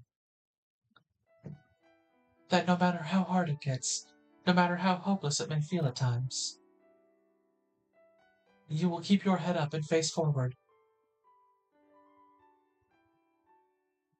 Well, yeah, no shit. That's what we've been doing the whole damn time. It took us most of a year, but we did it. We cured the world.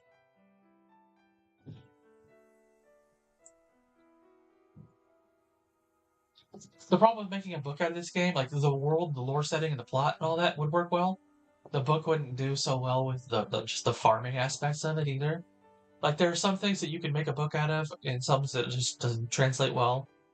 You know, it's like trying to make movies based on games and how they typically suck.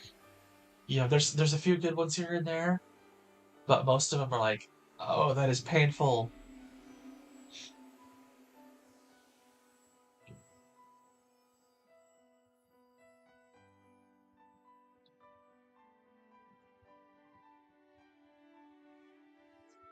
It's over. Thanks to you, Quietus is gone once and for all. Thank you, Haruhi. I knew you would make it this far. I'm glad I relied on you that Quietus day. Thank you for saving me? I guess? Question mark? We're gonna find out here that I'm actually in a corpse or something. Like they don't specify that you're in a dead body. It sounds like you're in the body. I mean, you're in the body of an Abel, but it's like they kind of make it sound like you're in the body of someone else's mind has been pulled out instead of a dead body. You'll see here in a minute, or 10 minutes, however long it takes to get there. No, it is me who has been saved. Now that things have cleared up, it is time that I explained everything to you. If you make it out of here safely, then come to meet me at the orbital cradle. Please come by yourself.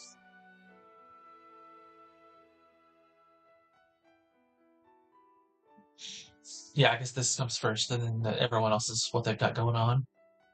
They all like send letters to you, like, oh, here's what's going on with me since.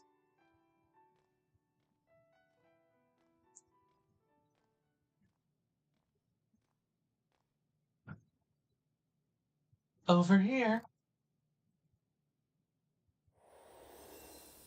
As I continue to fade and shift and teleport around and blah blah blah. Oh, here we go. The last bit of control we have until the post game.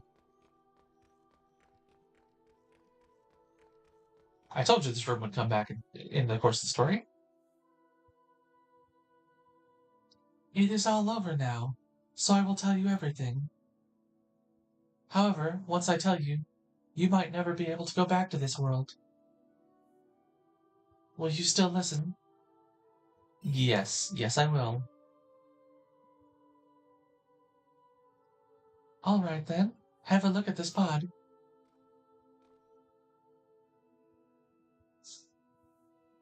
Written on the pod is the name Haruhi.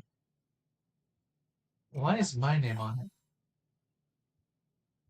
Sleeping inside this pod is you, Haruhi, the real you. I see the confusion on your face. But I think you have already noticed that you have another consciousness living deep within you. Whenever you find yourself at a crossroads, or you have to make a crucial decision, it whispers to you, no, no it hasn't. Every time that we've had something like that, it's like an external thing. We're in Arya's mind, and it's interacting with us through Arya's mind, as like this is Arya, or this most recent thing with Gaio, and everyone else joins in. It's always something external. Oh, hey, how's it going, Miguel?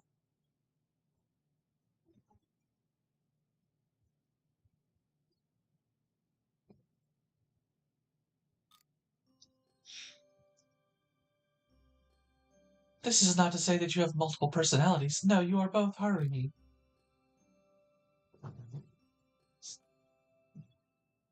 Remember the day you woke up in the midst of Quietus? You answered my call.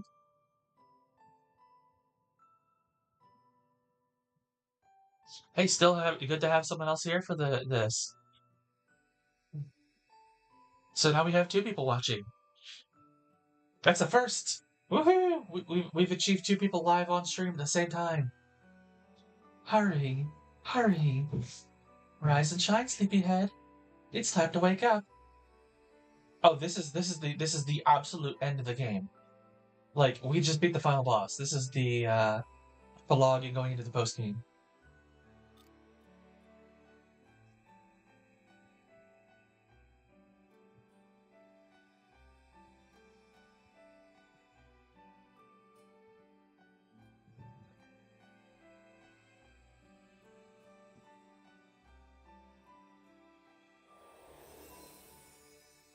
Yeah, goal reached absolutely. I have been looking forward to finishing this game.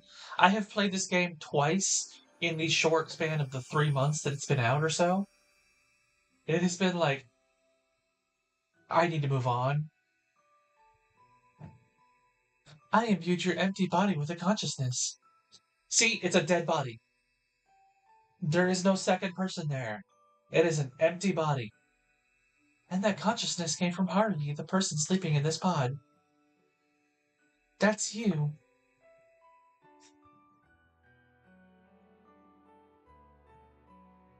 You seem to believe that you lost your memory, but that's because you didn't have any memories on this planet to begin with. And this is the plot hole. This is the plot hole here. Arya has like that huge thing that going on. The is like, oh, she remembers everything up until her consciousness got wrested out of her into the Gaia memory, and then she wakes back up at the beginning here. So she has her memories from beforehand.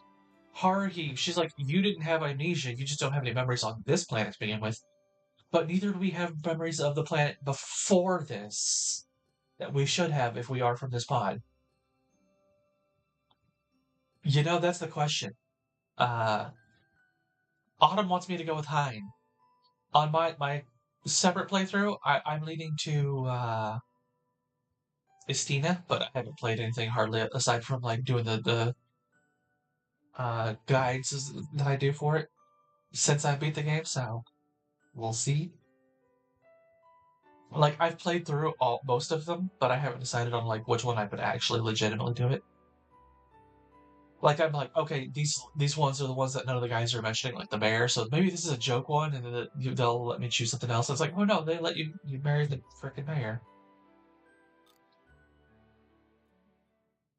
Why did you need to do that? Like, why did you need to put a consciousness in a dead body?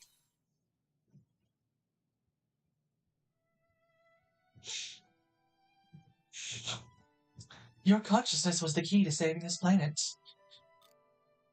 Because you'd experienced both life on Earth, or lost Gaia, and life on the new planet, Re-Gaia. If you'd only known one of them, you would have been forced to destroy one, like Arya when she became the Harbinger. Although, that would be only natural. All living beings have an innate drive to survive. But that is exactly why I needed you. Your decisions reflected your values, even if you don't remember them. So I do have amnesia. She's like, oh, you don't have amnesia. Wait, no, you have to have an amnesia. Make up your damn mind, little girl.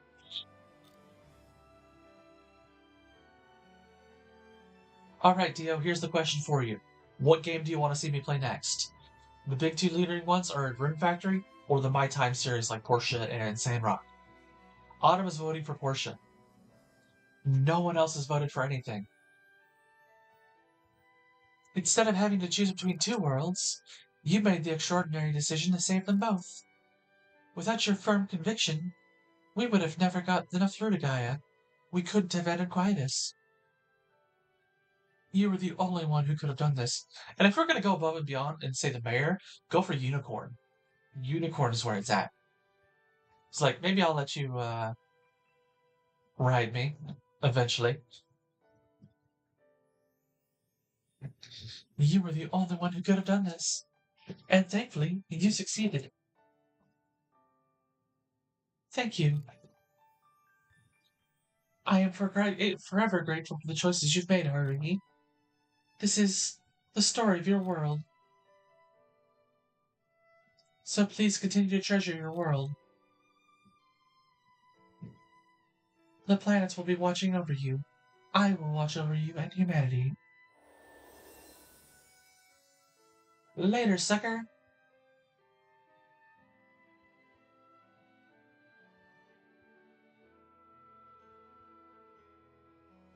So we got a tie now between Rune Factory and Porsche. Ooh, I may have to do like Porsche on Saturdays and Rune Factory on Sundays, or something like that. We'll have to see what happens with that.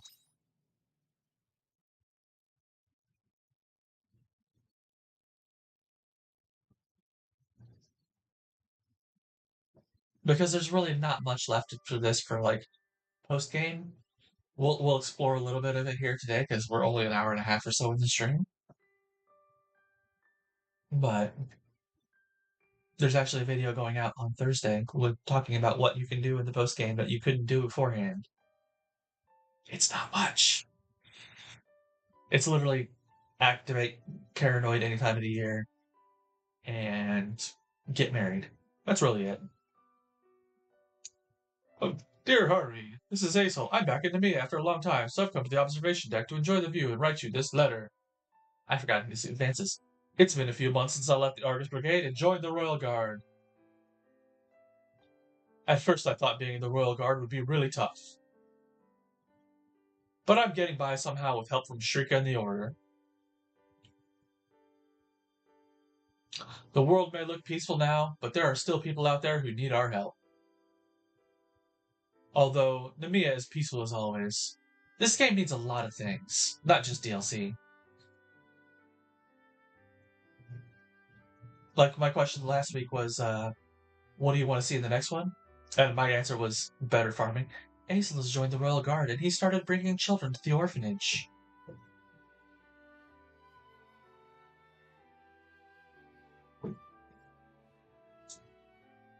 So we've got our hands full all the time.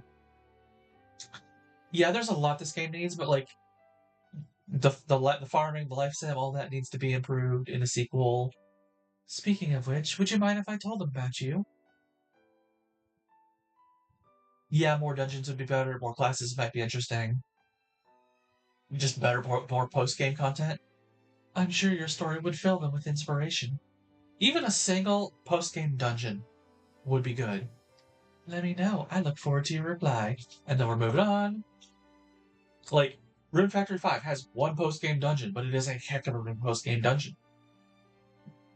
Hi, how are you? I'm fine. Life at the tavern is really fun. I sing songs every day and the customers are nice to me. The bartender has made a new dish, all about me. It's really delicious, so come and try it sometime. You know, recently it feels like we've been getting a lot more visitors from out of town than usual.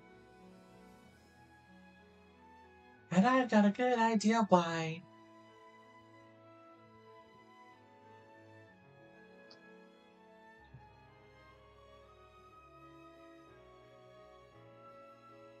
Hey, Harvey. We've had a lot more tourists coming to Shatola these days. Princess Emo looks like she's working hard.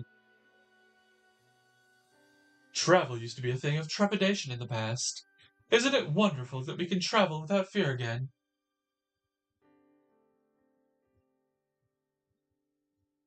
It is indeed. Speaking of travel, I have some travel plans of my own to tell you about.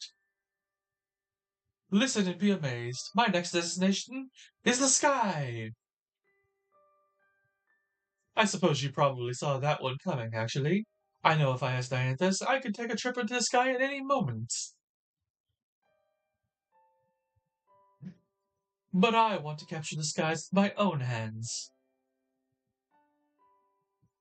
If I succeed in inventing my skyship, you shall be the first passenger I invite to ride on it. Why, you might ask? Because you're the most likely to forgive me if we crash. Ha ha ha ha ha.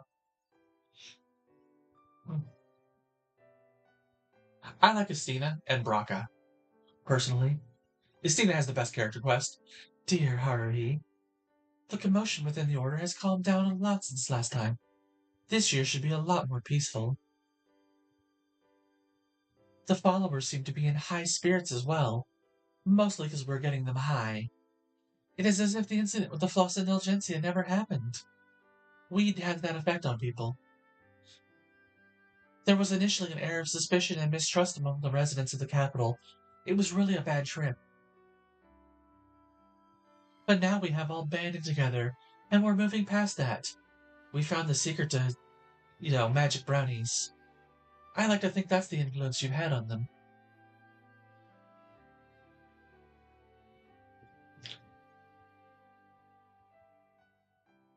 By the way, have you heard the news about the Royal Guard?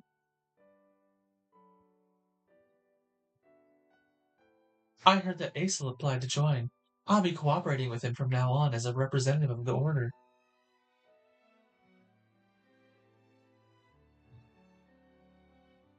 I hope this inspires more cooperation in the world. Oh, and about Baraka. Yeah, Baraka.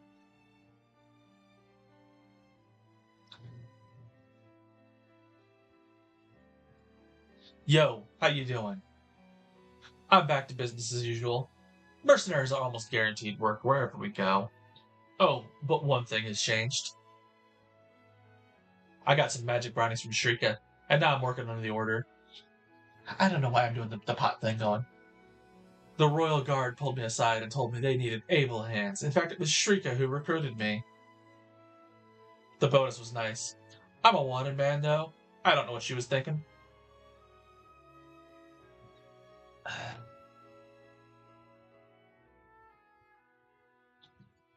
It is nice not to have to live in the shadows, though.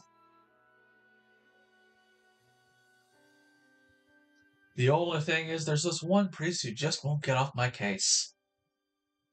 Apparently, he used to be on guard duty at the Western Gate. Do you have any idea who he is? Do you think he has the hots for me? What's going on here, man?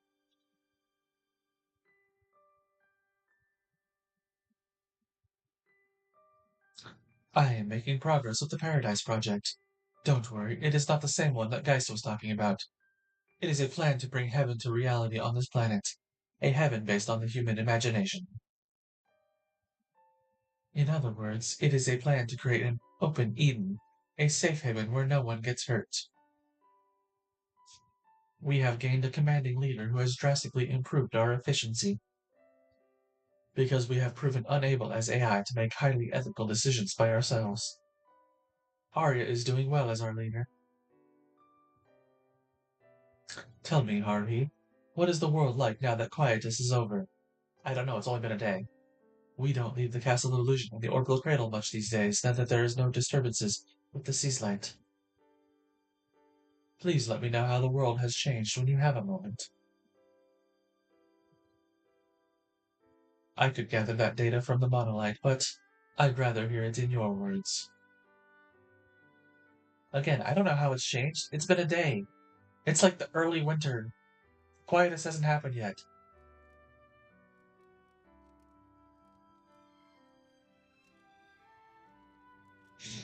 I await you in the airship.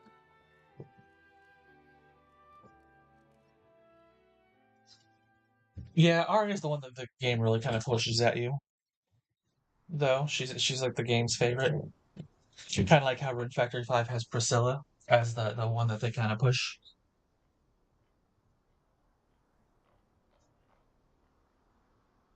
Sup, Ari? What took you so long? I forgot how impatient you were. I've missed this kind of interaction.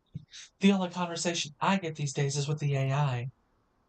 Anyway, there's something I wanted to ask you. I'd like you to join me on a research trip.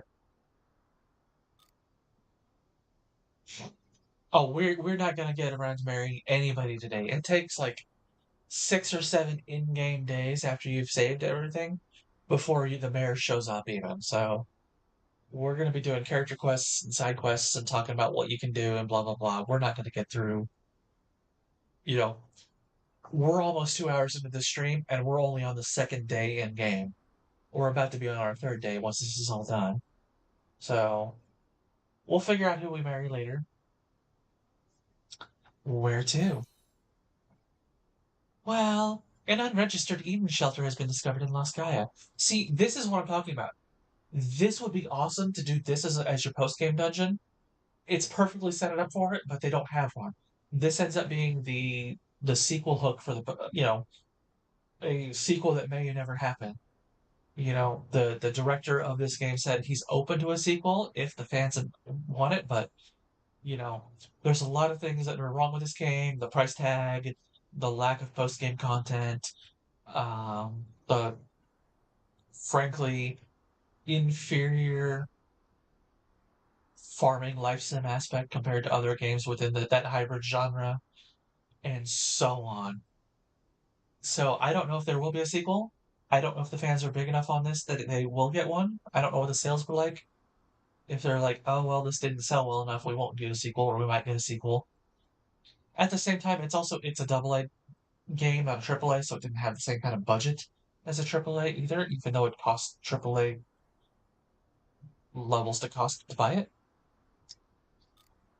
But yeah, so we'll see. That's where I'd like to go, but going by myself would be kind of lonely, so you've got lots of free time, right? I mean, apart from your farm work. Well, it's just like our first trip together. Oh yeah, our first trip together was a research mission too, wasn't it? I'm glad you can make it. I didn't have anyone else I could ask. I gotta blow my nose. Hold on. Because you can probably hear me like, and I just bumped the desk that has that on there. So give me a second to get off headset and do this.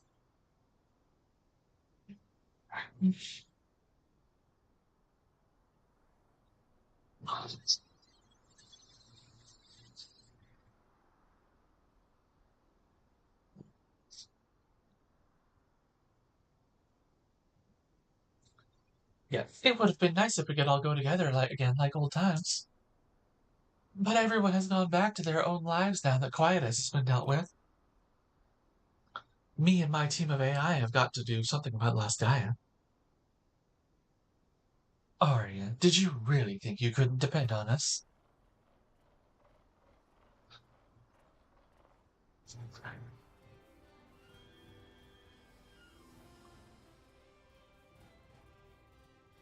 Again, it's the host club. Like, no, we stick together, bitches. I thought.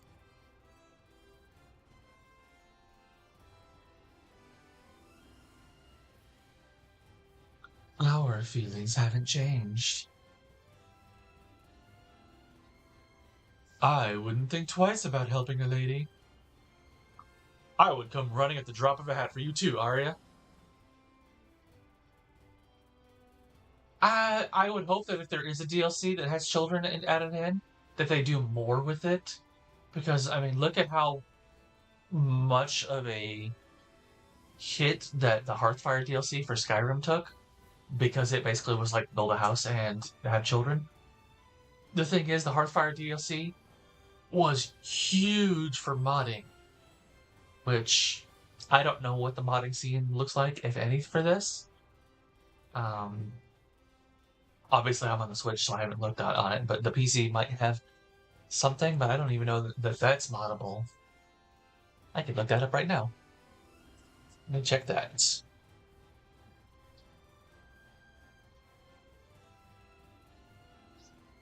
Yeah, it does have a very small modding community on the Nexus, looks like. It has... Let's see how many total. It has exactly one mod. That's what the modding community for this game looks like. It has one mod for the button prompt replacer for like if you're using like a PlayStation controller for your PC. That's what it is. That's what the one mod for this is.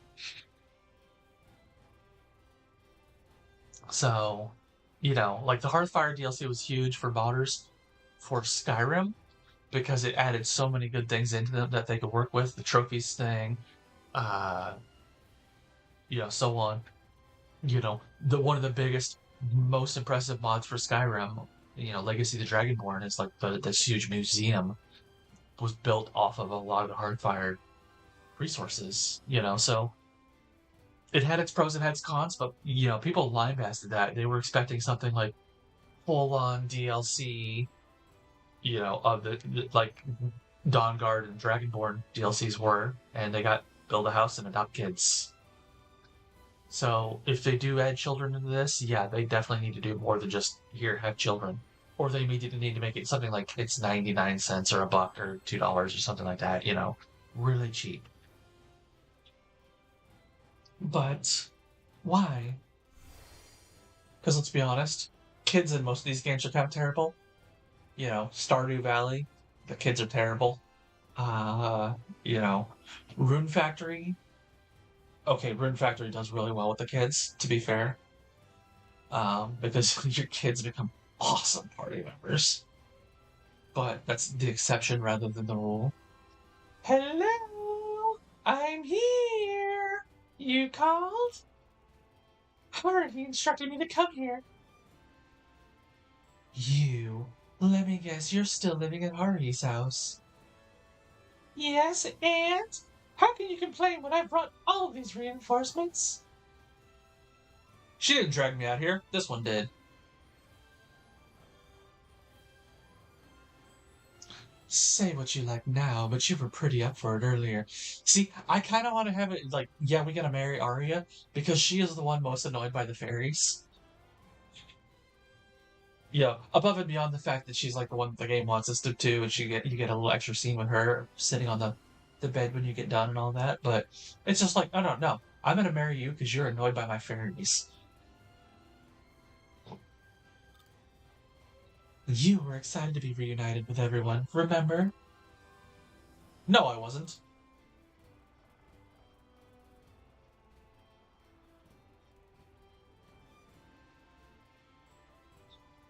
Is the peculiar creature coming with us too?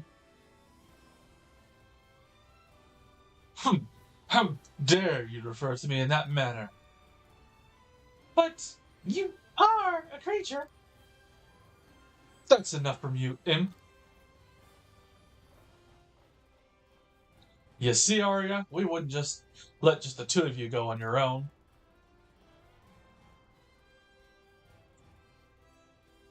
I'm touched. Someone give me a doll so I can show you where.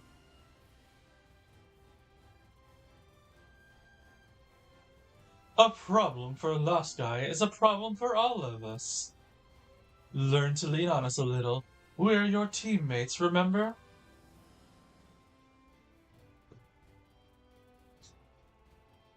You're right. Thank you, everyone. Well then, let's appoint Hari as investigation leader again. Just like old times. Yesterday.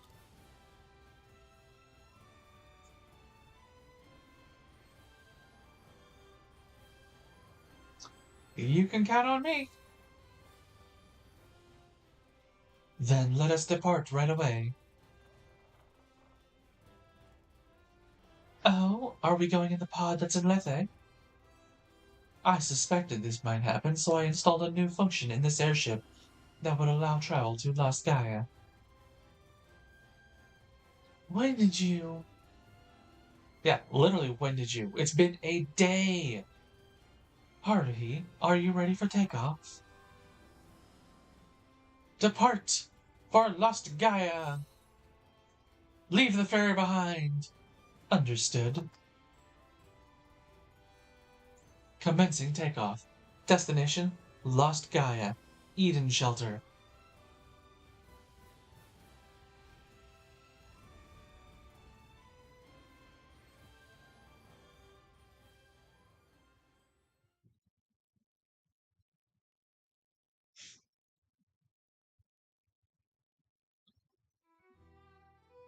And now we have the end credits. Which oh, yeah, I can. There we go. Skip the movie. Finn.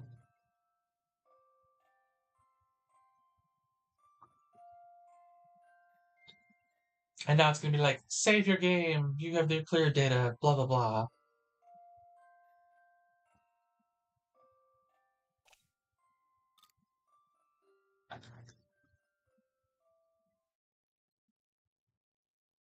Load a clear to save game file to continue your story in a world without Quietus. Clear to save game? Yes. Yes, we will. There. Now everything is clear data.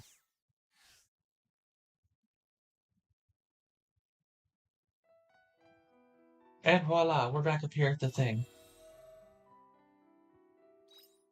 Continue from that save file. And all of that time has passed, and it's the next day. So all of that wasn't even... All this time has passed. It was the same damn day, technically.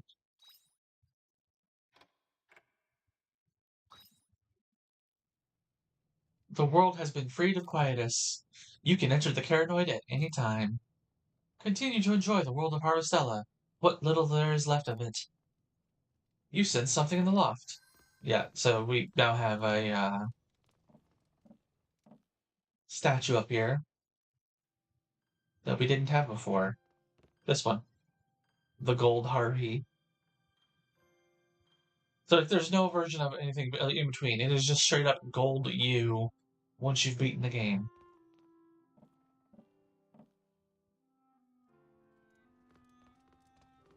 And there's nothing here because we didn't do anything yesterday. Oh, no, we got the chili plants. Whoa! Is there anything you can't do? Oh, I forgot to plant more of those. Whoops.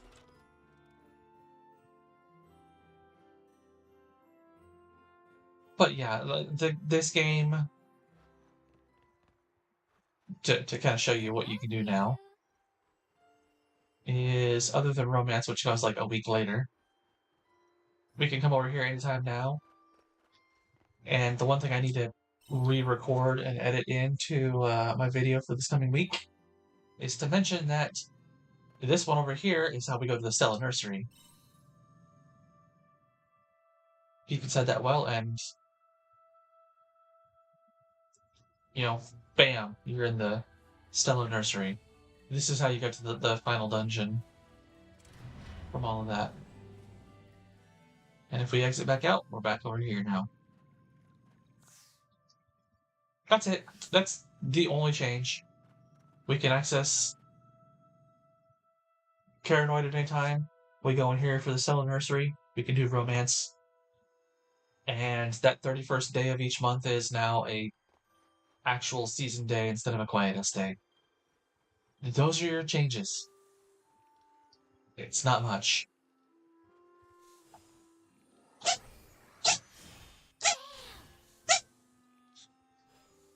Wow, that was a series of sneezes. I doubt you guys heard that. My cat was behind me sneezing.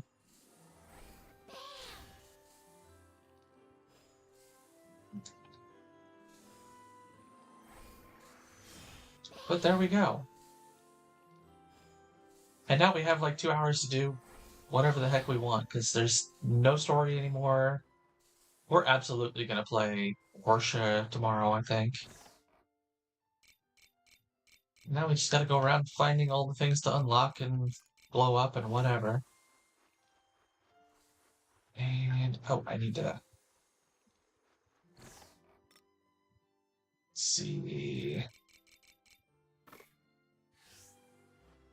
I need another 16 of those. So what are your guys' hopes for a sequel? You know, or do you prefer just DLC and leave it at that and not do a sequel? Because, yeah, that's it. That is the game.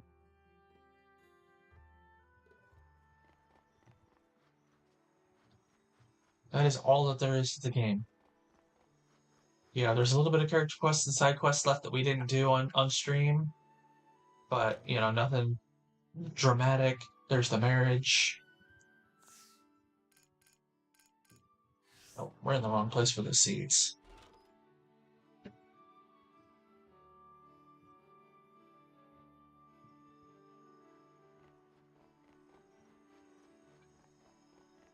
To have babies. Do you want that as DLC or do you want that in a sequel? You know, because I could totally see if they add that in as like a DLC where they add in like an extra DLC dungeon that adds we found the thing on Lost Gaia. Let's go check it out. Like that could easily be a DLC instead of like a sequel hook.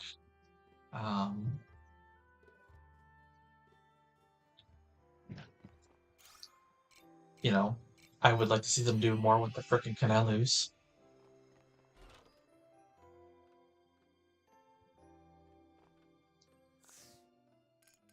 Alright, we're over here. Chili plants. We need. Let's buy 40 ABL. We can buy 8. Okay, we can't buy anything.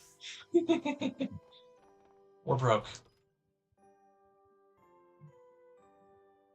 Yeah, winter is the time of year you don't make a whole lot of money.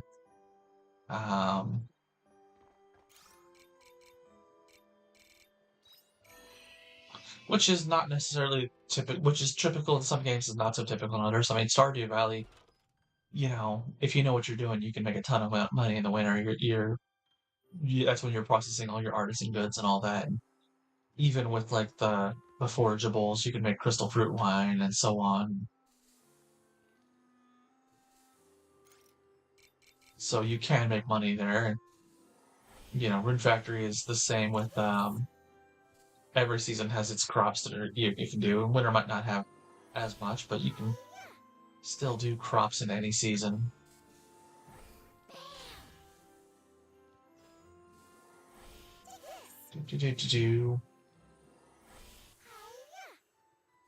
But yeah, that is it. That is the entirety of this game. What are your thoughts on the story? Well, I've kind of made mine clear. I think it's very tired and overused, and they don't do a good job of effectively making it something unique. Like there's a lot. It's like, oh, you kind of ripped that off from Persona or from X, Y, and Z.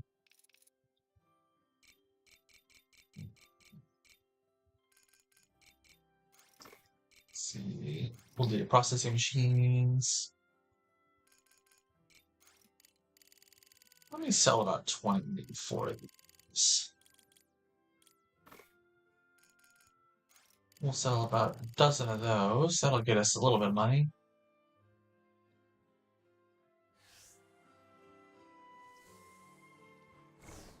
Oh, so are you leaving us to do that, or are you gonna to finish the epilogue while I stream, and you're just gonna kind of watch and chat along with?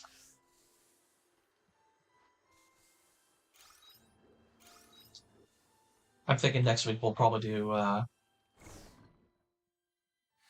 we'll do Portia tomorrow, and then maybe next week what we might do is Rune Factory on Saturday and Portia on Sunday, and just kind of split the difference.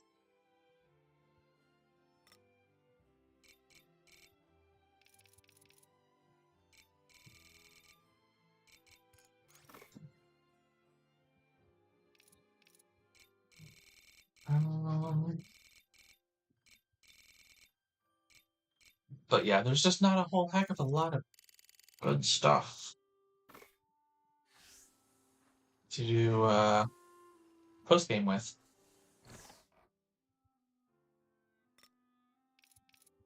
You know what? Let me get into one of those.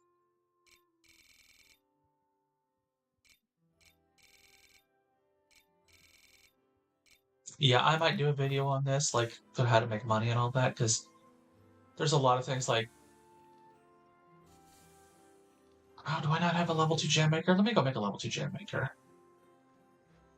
Yeah, jams are one of your better ways to make money.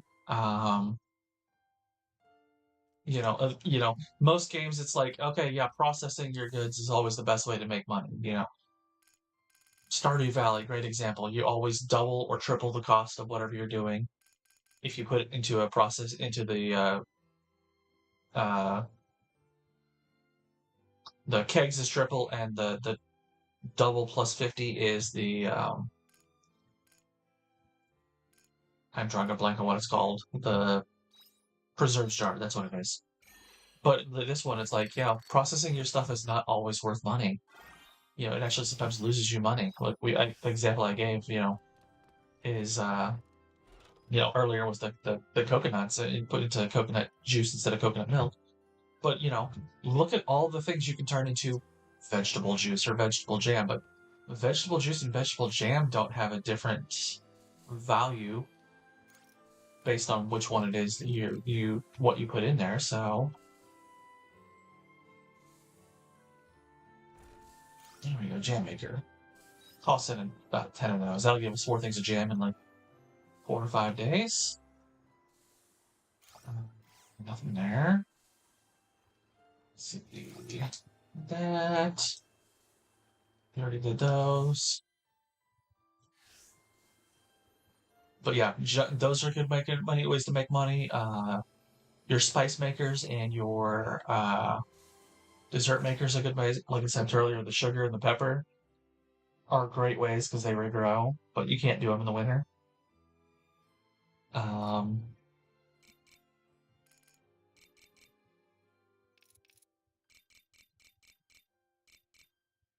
Hops is a good way to do that. You can process that into, especially once you get your fermenting barrel level 3, you can take 25, I think it's 25 hops, throw them in there, and you get 36 hops juice the next day, which sells for a good chunk of change.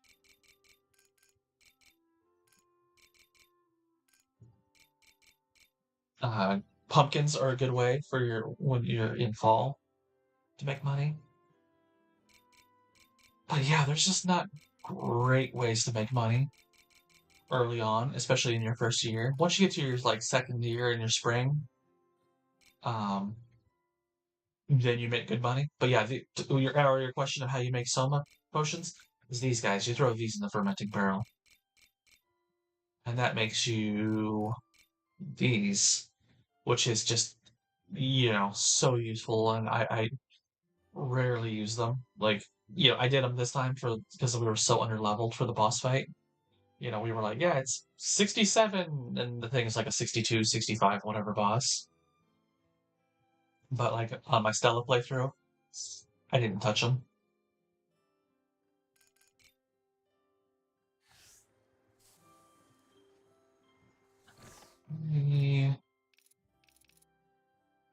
I know what I need to process. Never mind, I don't need to process my meat. I need to go get meat. Ooh, we could do some egg. Or some mayonnaise and...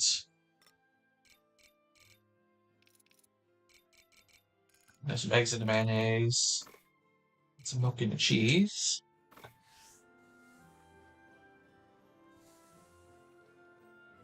Let's see... Oh, I need 10 of each. That's right.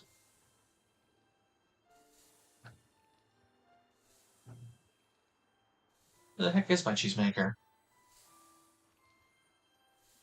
That's a spice maker.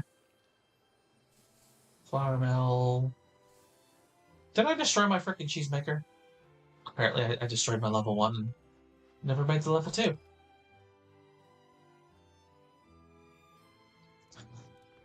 But yeah, that's a thing. It's like maybe we'll get a DLC one day. I don't know. Ooh, yes, we're gonna make one of these. Level 3s are awesome.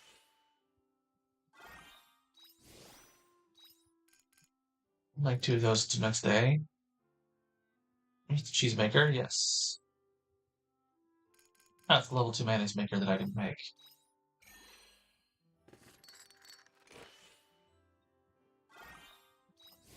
That's what I was looking for. Ooh, level 3 dessert maker too. These level 3s are phenomenal. They are your best bang for your buck, which is why, second year. Oops, I forgot to put my phone on silent. I mean, do that.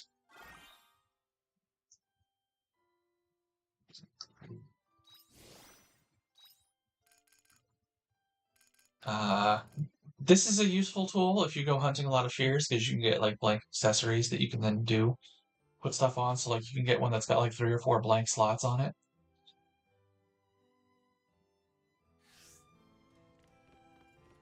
Farm work is pretty good foot exercise. But again, we never used it. We never needed it because it's not that hard of a game if you know what you're doing. It's just kind of annoying. The key is to have fun with everything. Put the level 3s down. They take up a ton of space. They're so worth it.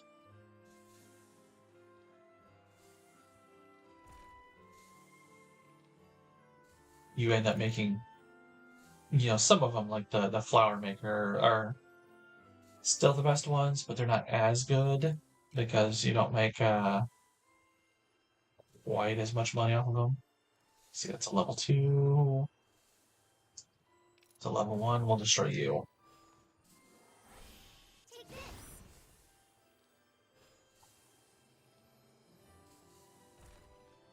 All right, there we go.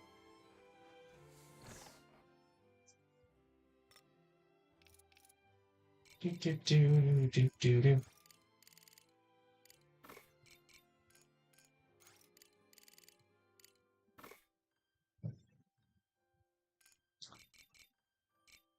So, Miguel or Dio, I think you said you prefer Dio. What is your things that you most liked about this game? What are the things you liked the least? What are things you want room for improvement other than the kids?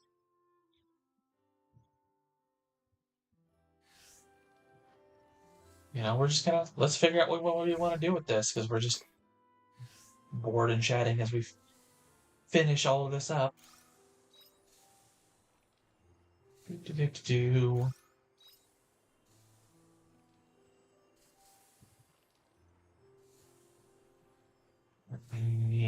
Go get the level 2 feed makers. Feed makers are a weird one. Most of these you put like 1 in and you get 1 out, or you put 3 in and you get 1 out. The feed makers are you put 1 in, you get 4 out, or you put 1 in at the level 2, you put 1 in and you get 5 out, instead of going up to like 9 or 10 that you put in to get 9 or 4 out, respectively. And then feed maker level 3 is same 2x2 space, and you put in 5 and get 30 out. So it's useful, but nothing special.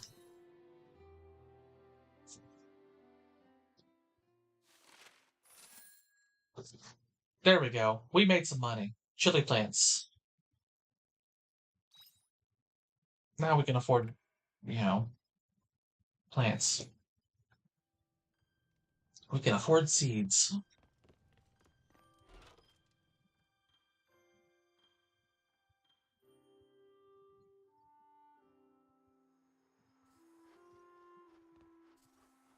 And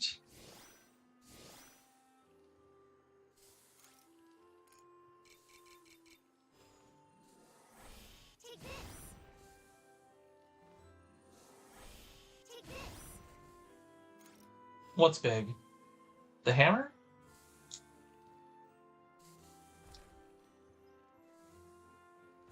Or the big fermenting barrels that you're talking about, like back here, these ones. Because these things are awesome. Looks like some crops are ready for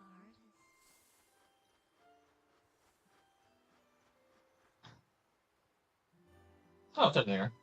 Yeah, I was gonna say, I think what they did with the patch that took them like 3 months to do was that they mentioned that there's sometimes like weird positions for your livestock. I think what they were doing was like the days when the chickens are in hiding and the goats come out, because that's the only weird positions of the livestock thing I've ever seen.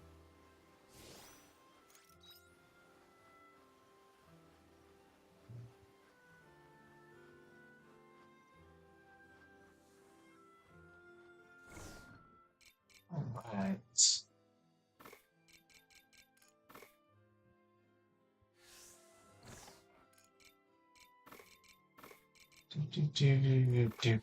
Let me sell these. They're not going to be worth much, but we'll sell them.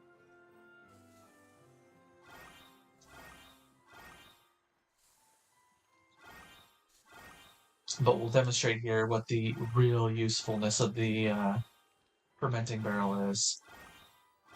Since I have over 40 promise fruit that I can do.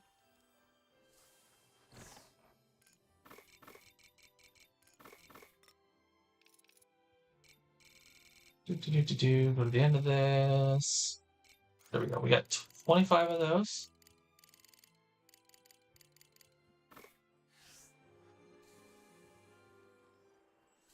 And we'll just throw them right in here.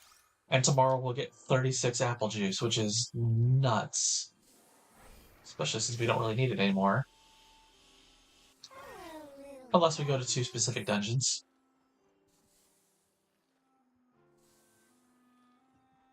And there's that. And that. That.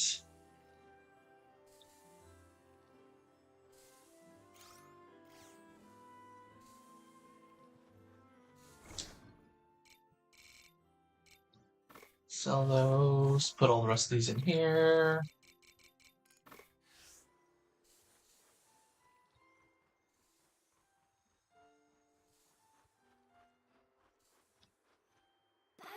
I think we lost Dio, or Miguel, or whichever name he goes by.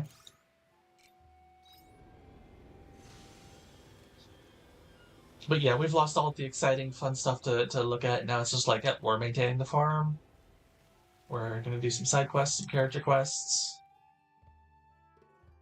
Oh yeah, the level 3 things. Yeah, like I said, they're awesome. They take up a lot of space, but they are your best way to make money off of things.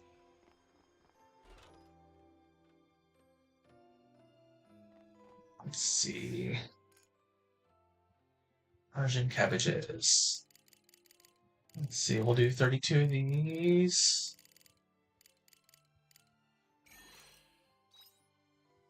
And do another 20. Oh, we can't do 24 of those. That's annoying. We'll get to those in time. We'll make money.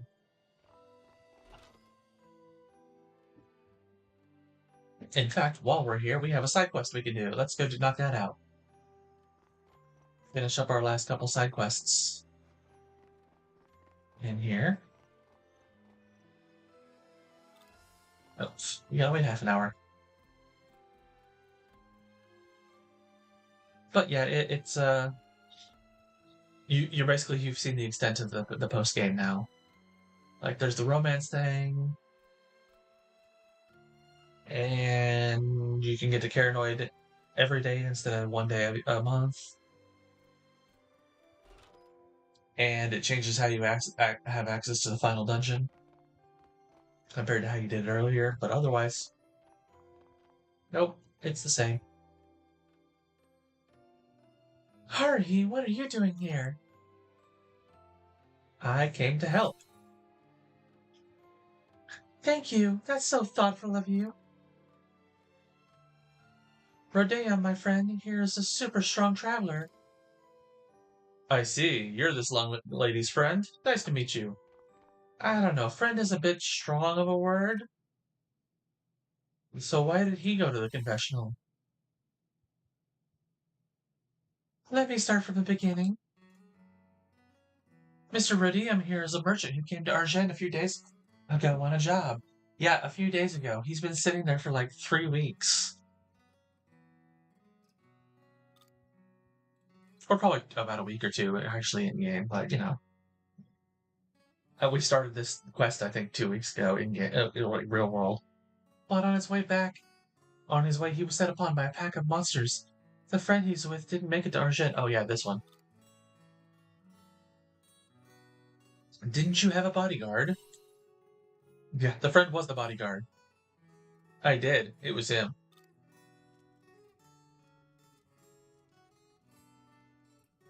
His name was Levon. He was a mercenary. He would always escort me to my jobs when I needed to travel. We've known each other since we were kids. He was the kind of guy who'd drop everything to go out of his way for me. That means he loves you. And despite all that, I left him there with the monsters. One of us had to run an distraction or there was no getting out of that situation. But I don't feel right about surviving at such a cost. I left my best friend there to die. Best friend, right. There's if you don't know, there's a whole subreddit called Sappho and her friend or Sappho and her roommate or something like that. That's about the whole like hiding the queer coding. Like, oh no, they're just friends. It's like, bitch, they're kissing. And that's what I'm joking that this whole thing is. It's like, yeah, he's your best friend. Your friend made the right choice. Sink or swim, boy. Yeah, your friend said the same thing to me in the confessional as well. He did what he had to do as a bodyguard and as a mercenary. But even if he did the right thing, I'll never forgive myself for it. If I could, I'd go straight back there and look for him. Let's go then. What? Huh? Are you feeling all right? I left him fighting a whole pack of monsters on his own. And it's been days since then. There's no way he could still be alive. It doesn't matter. I'm still going. We don't know for certain that he's dead yet.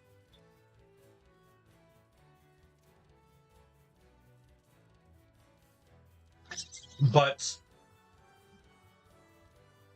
yeah, it's pointless trying to stop her. She's kind of nutty. Hurry, will you come with me? Yeah, I'm coming with. You're going to? Tell me where you last saw Eleven. We'll start by looking around there.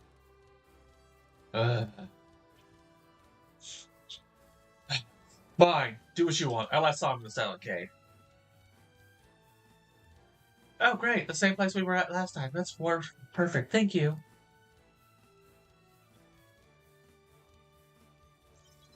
Come on, Haruhi, we've got no time to lose. Actually, we've got all of the time to lose. This thing doesn't progress until I get there, so you can wait. Did I ever update? No, I did not. That's lame. I was hoping we would have some points we could put to Samurai. Also, we can't marry Hein yet. Just so you know. We do have to complete his character quest before we can marry him. Like, you have to do that for anyone, so... The characters we can marry now, or in a week's time, are, looks like Estina, Shrika, Braca, and Cress. And maybe the mayor. I think the mayor's is based on how many side quests you've done in Lethe Village. I could be wrong on that.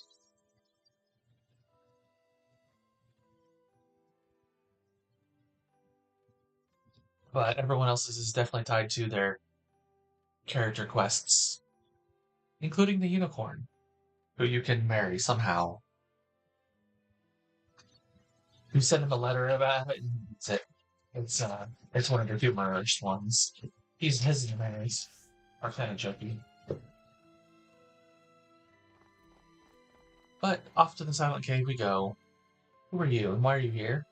If I had to recommend only one thing about Argent, it would be the nighttime view. You should stay up and see it sometime. The sea's light lights up the western sky. It looks almost magical. It's because it is magical.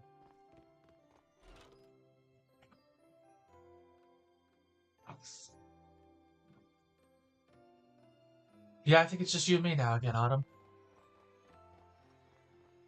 And this is, dull and boring. I'll have to, if we weren't in the middle of the stream, I could test it and set up something. And we could swap over to, Portia already, but I don't think that's going to happen. We'll do that as its own separate episode. Let's see. Where are we going for this guy? Okay, not that far. Well, we're closer to this side. Barely.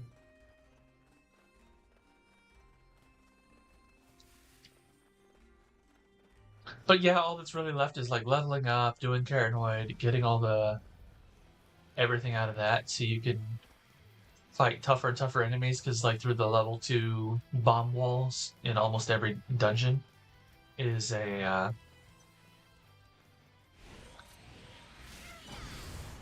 some kind of higher level fear. We're talking like 60 to 80-ish levels that are tough to fight. And then they drop chests. Let's start by looking around here. Well, watch out for monsters and meowing cats.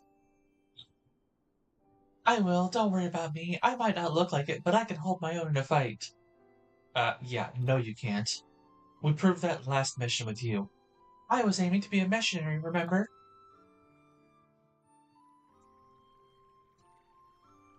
You don't find any clues. Still nothing. Maybe you were too late after all. Come on, don't give up. There must be something around here. We can't give up now or it's all over. Oh? Hey, hurry, come over here. Alright, here's the question for you, Autumn. Do you want me to keep coming back to this game, like, one day a week for the streams, or would you rather we move on to Portia and or Rune Factory completely? Because every other thing going forward is going to be basically like our Sunday ones have been just, yep, here's the side quests, here's the character quests, and even that would only be like 2 more sessions. Look at this. Something must have been burning here. Probably a bonfire. Well, could it be Levin who made it? Levon who made it? It might not be too late. Let's keep on going inside.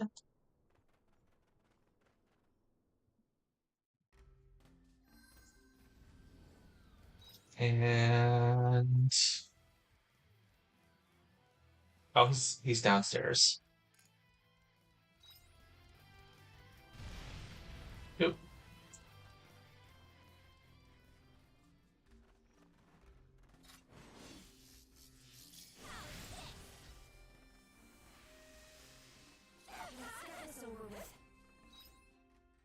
There's the map that I was missing. Also, are you going to be here tomorrow? I kind of asked that earlier, but you kind of said you were. The answer I kind of got was you weren't sure or something. I think on some of the hours of what you were going to do or not. Hello, is anyone there? If you're there, Mr. Levon, please answer us somehow. Anyone? Did you just call me? I know.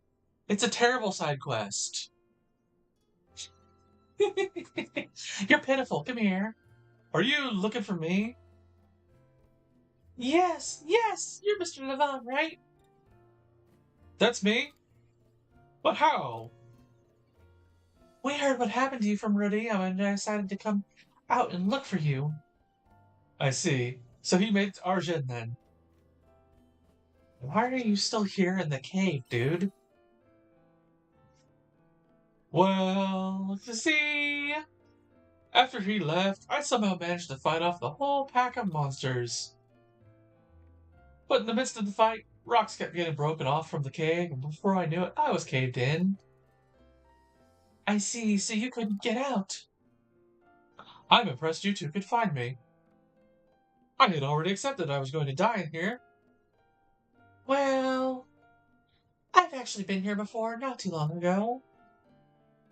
Yeah, the time that you almost got killed here.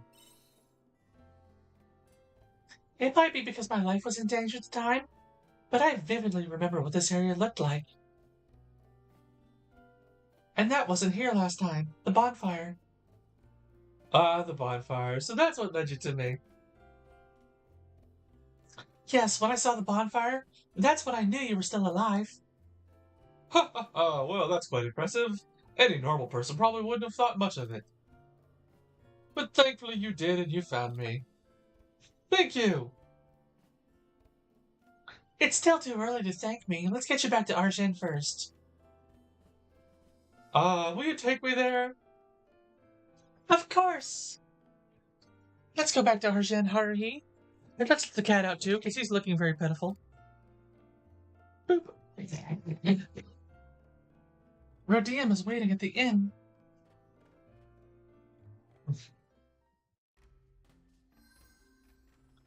All right.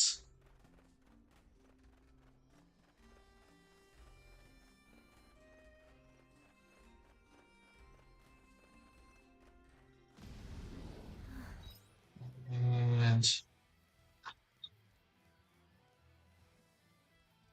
honestly, it's not really closer one way or the other, but we'll go back the way we came. I think we can handle.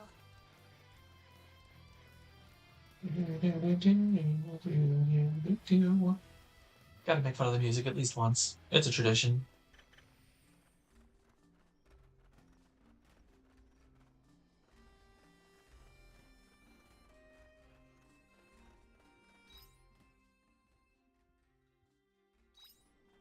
Other than choosing a partner, not much. You can finish up Caranoid, which technically you can do beforehand.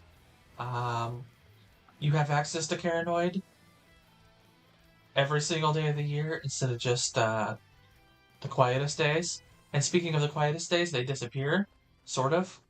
The day itself doesn't disappear, it just changes back to a normal day of the season. So instead of being like 30 days of winter followed by 1 day of Quietus, you have 31 days of Quietus. I've actually got a video coming out on Thursday that's gonna look in depth on that, but that's really it. There's not the post game to this is nothing.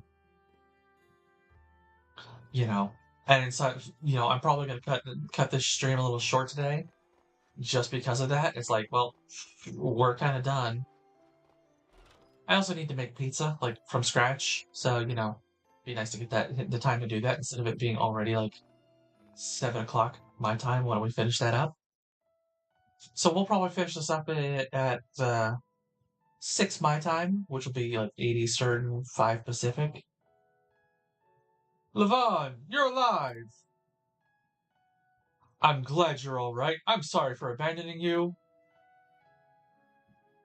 No need to apologize, madame. I'm still here, aren't I? It's all that matters. And I'm suddenly Southern for some reason, just to distinguish between the two of these guys. Yeah. I'm so happy for you both. I'm glad it all worked out. Words can't express how grateful I am to you both. Thank you. I owe you too. You saved my life, dadgummit.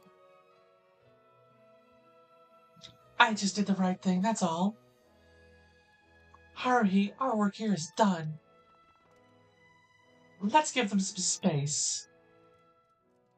All of the space.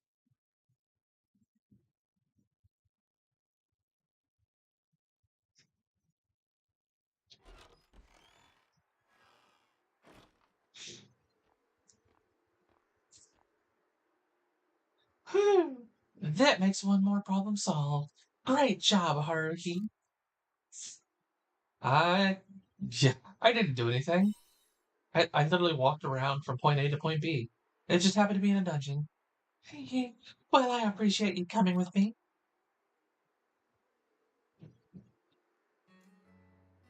I'm so glad I could help someone out one last time.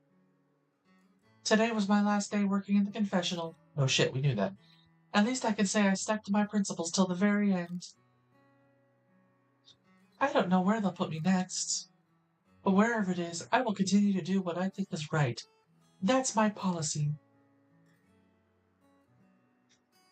There you are, Clary.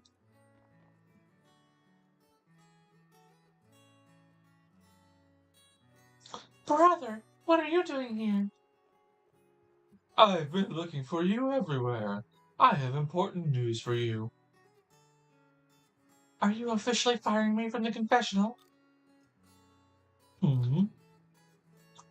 It's fine, brother. I knew this would happen. You did? Well, that makes things easier. I'll get it over and done with then. Sister Clary, I hereby dismiss you from your role in the confessional with immediate effect.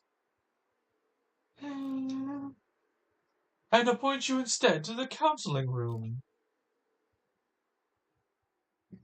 The counseling room? Your duty is to listen to people's problems and act accordingly to resolve them.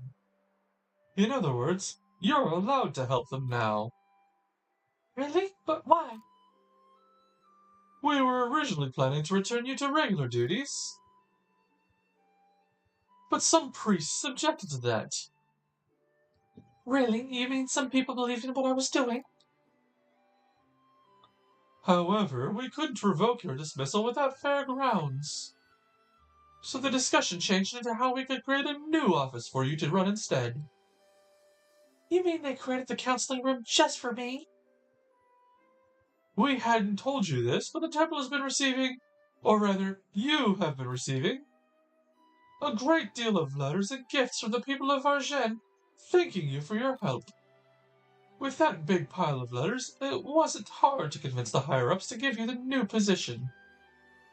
Wow, someone even went so far as to convince the higher-ups for me. I wonder who would do such a thing. So that's what the talk was about. What talk? Hurry, don't tell me you knew about this. No, it's never paid for a priestess to be too curious.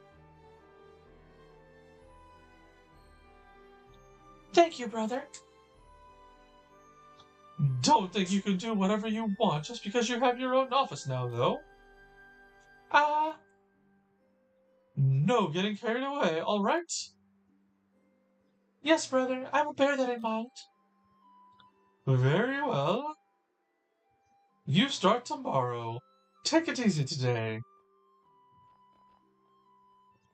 Well, now you can help even more people.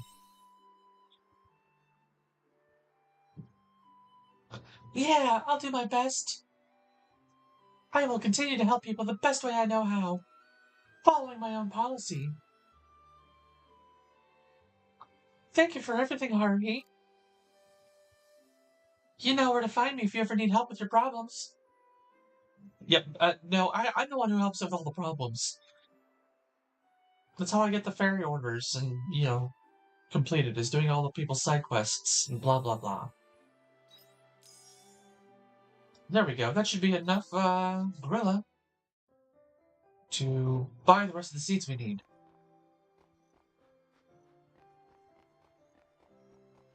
And that is everything in Argent, I think, too.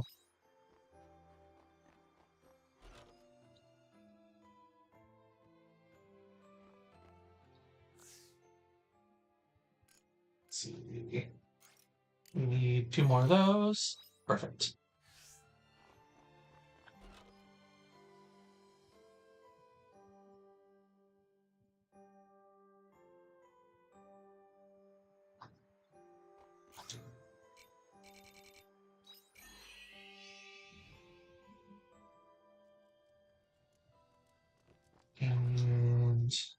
And do.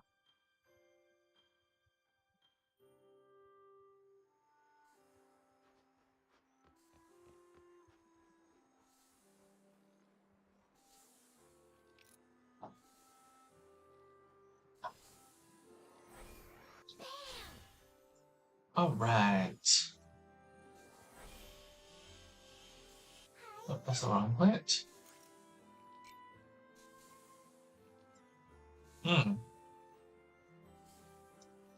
I grabbed the wrong plants. Oh well, whatever. We'll put the chili plants up here.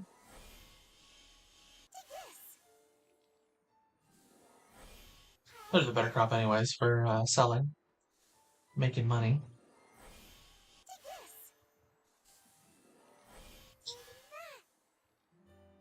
Oops, I did that all kinds of wrong.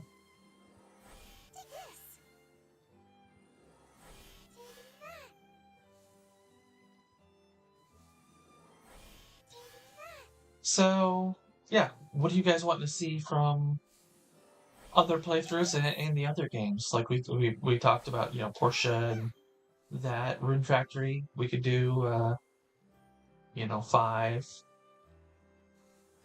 Alternate between them, or we could do one day a weekend of this and then one day of Portia or something. I don't know. We can absolutely take a look at those, but let me know what you guys want to see. Or we can discuss that more tomorrow too, because, like I said, we've only got about 15, 20 minutes left today on this. I'm gonna cut it early because this is just we've lost anything interesting with this as it is, and I want to, like I said, I want to go make a pizza, which is gonna take time. Gotta do it from scratch. It's not like a freezer one. I mean, I'm not making the dough or anything, but I am putting the ingredients and everything together.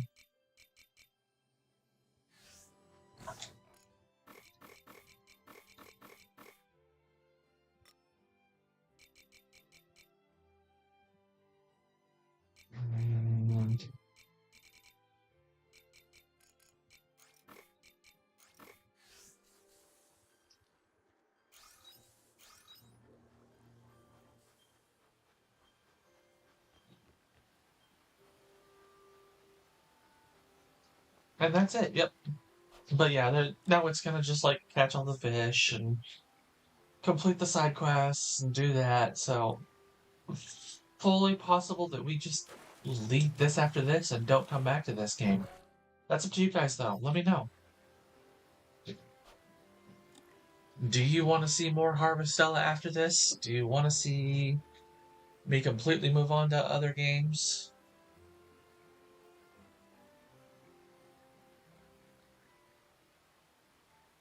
Are you even both still here?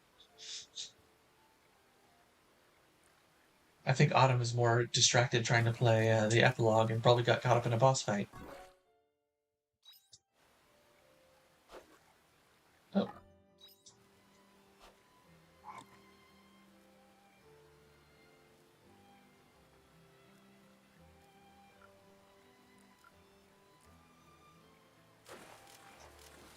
Fish away the last of the day.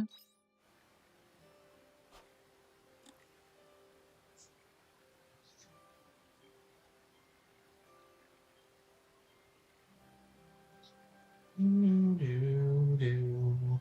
Do, do, do, do, do, do.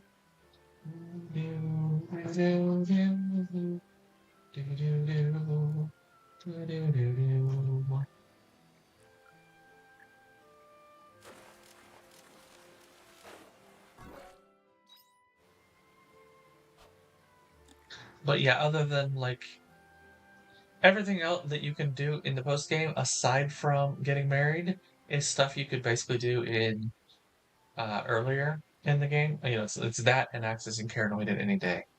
Those are the two big changes. You know, you can get to the bottom of Paranoid in the course of the main game if you don't rush the storyline. It's just going to take a lot longer because you can only do about 10, maybe 15 floors in a day, depending on your levels. And the levels of Paranoid get really high the last 20 floors or so. Um, like levels 56 through 60 is like level 80, you know, which is 20 levels higher than anything in the main game, other than some of the fear enemies. Um, you can go out and catch all the rare fish, but you can do that during the course of the year. Side quests, character quests, all of these things are you can do in the main game. Literally, it's just go in a Paranoid any day of the week or anytime you want, and get married. Those are the two new things.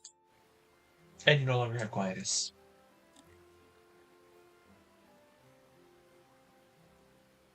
So three things, I guess, but that's not something you do. That's something that happens and just adds an extra day each month. One of the things I'm going to test this week, I mentioned this earlier before you got on there, Dio, was one of the things I'm going to mess around with is go in and before I do post my video on the post game is look and see, hey, do crops that are carry over across seasons like your biome crops carry over across the season, or do they die at the end of the season? And you have to plant them again at the start of the season.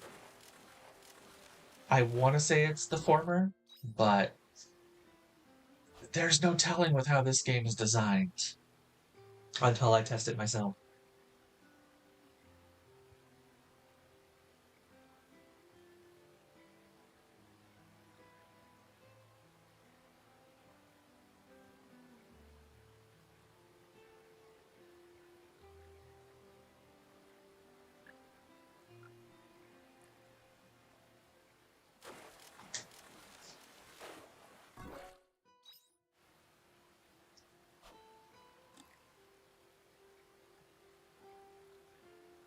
I think I lost you both. And that's totally understandable, because this is kind of that point where it's like, it's dead.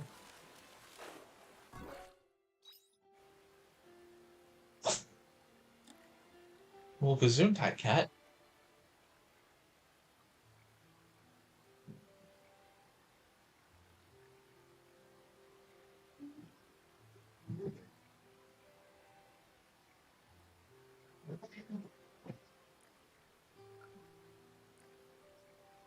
Oh, wait, I can't test that. Well, I can, but it's going to take a lot of time, because I'm in the middle of fall on my Stella playthrough, which means I gotta basically sleep through every season, like all the rest of the fall and into spring, or all through winter, to test and confirm that.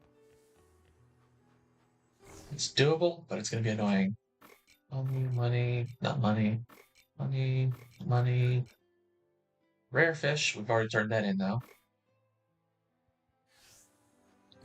And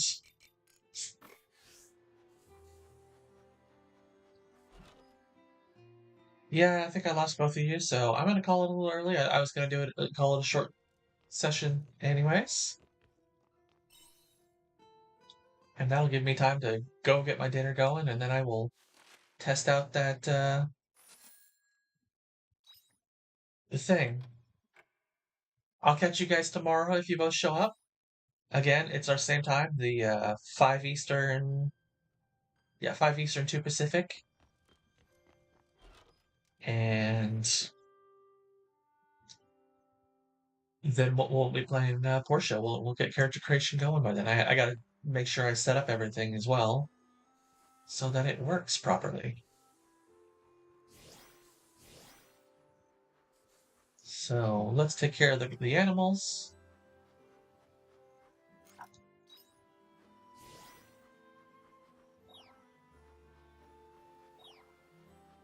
And then we'll save, and then we'll call it a day on this. And my natural wolves out here. These guys keep giving me stuff. That is outside the pen.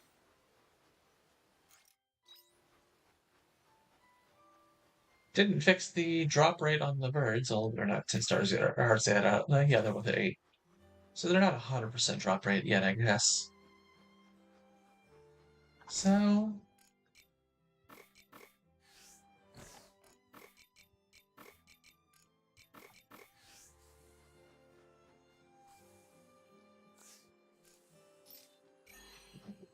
all right. And with that, we are effectively done for the day. I will catch you guys tomorrow. We'll be starting my time at Portia. We will be starting with character creation at that point. I'll even talk a little bit about what 2 mods I'm going to play with, because I am playing on PC, but they're not ones that are going to affect the gameplay any. So anything and everything that I do in there, you guys can do, with the exception of like one of the mods is it changes how long you can put things. You can have longer names, so I could literally do sleep incarnate instead of just like, oh, sleep, or whatever. But for now, we're gonna call that that's it for the session. I will catch you guys tomorrow.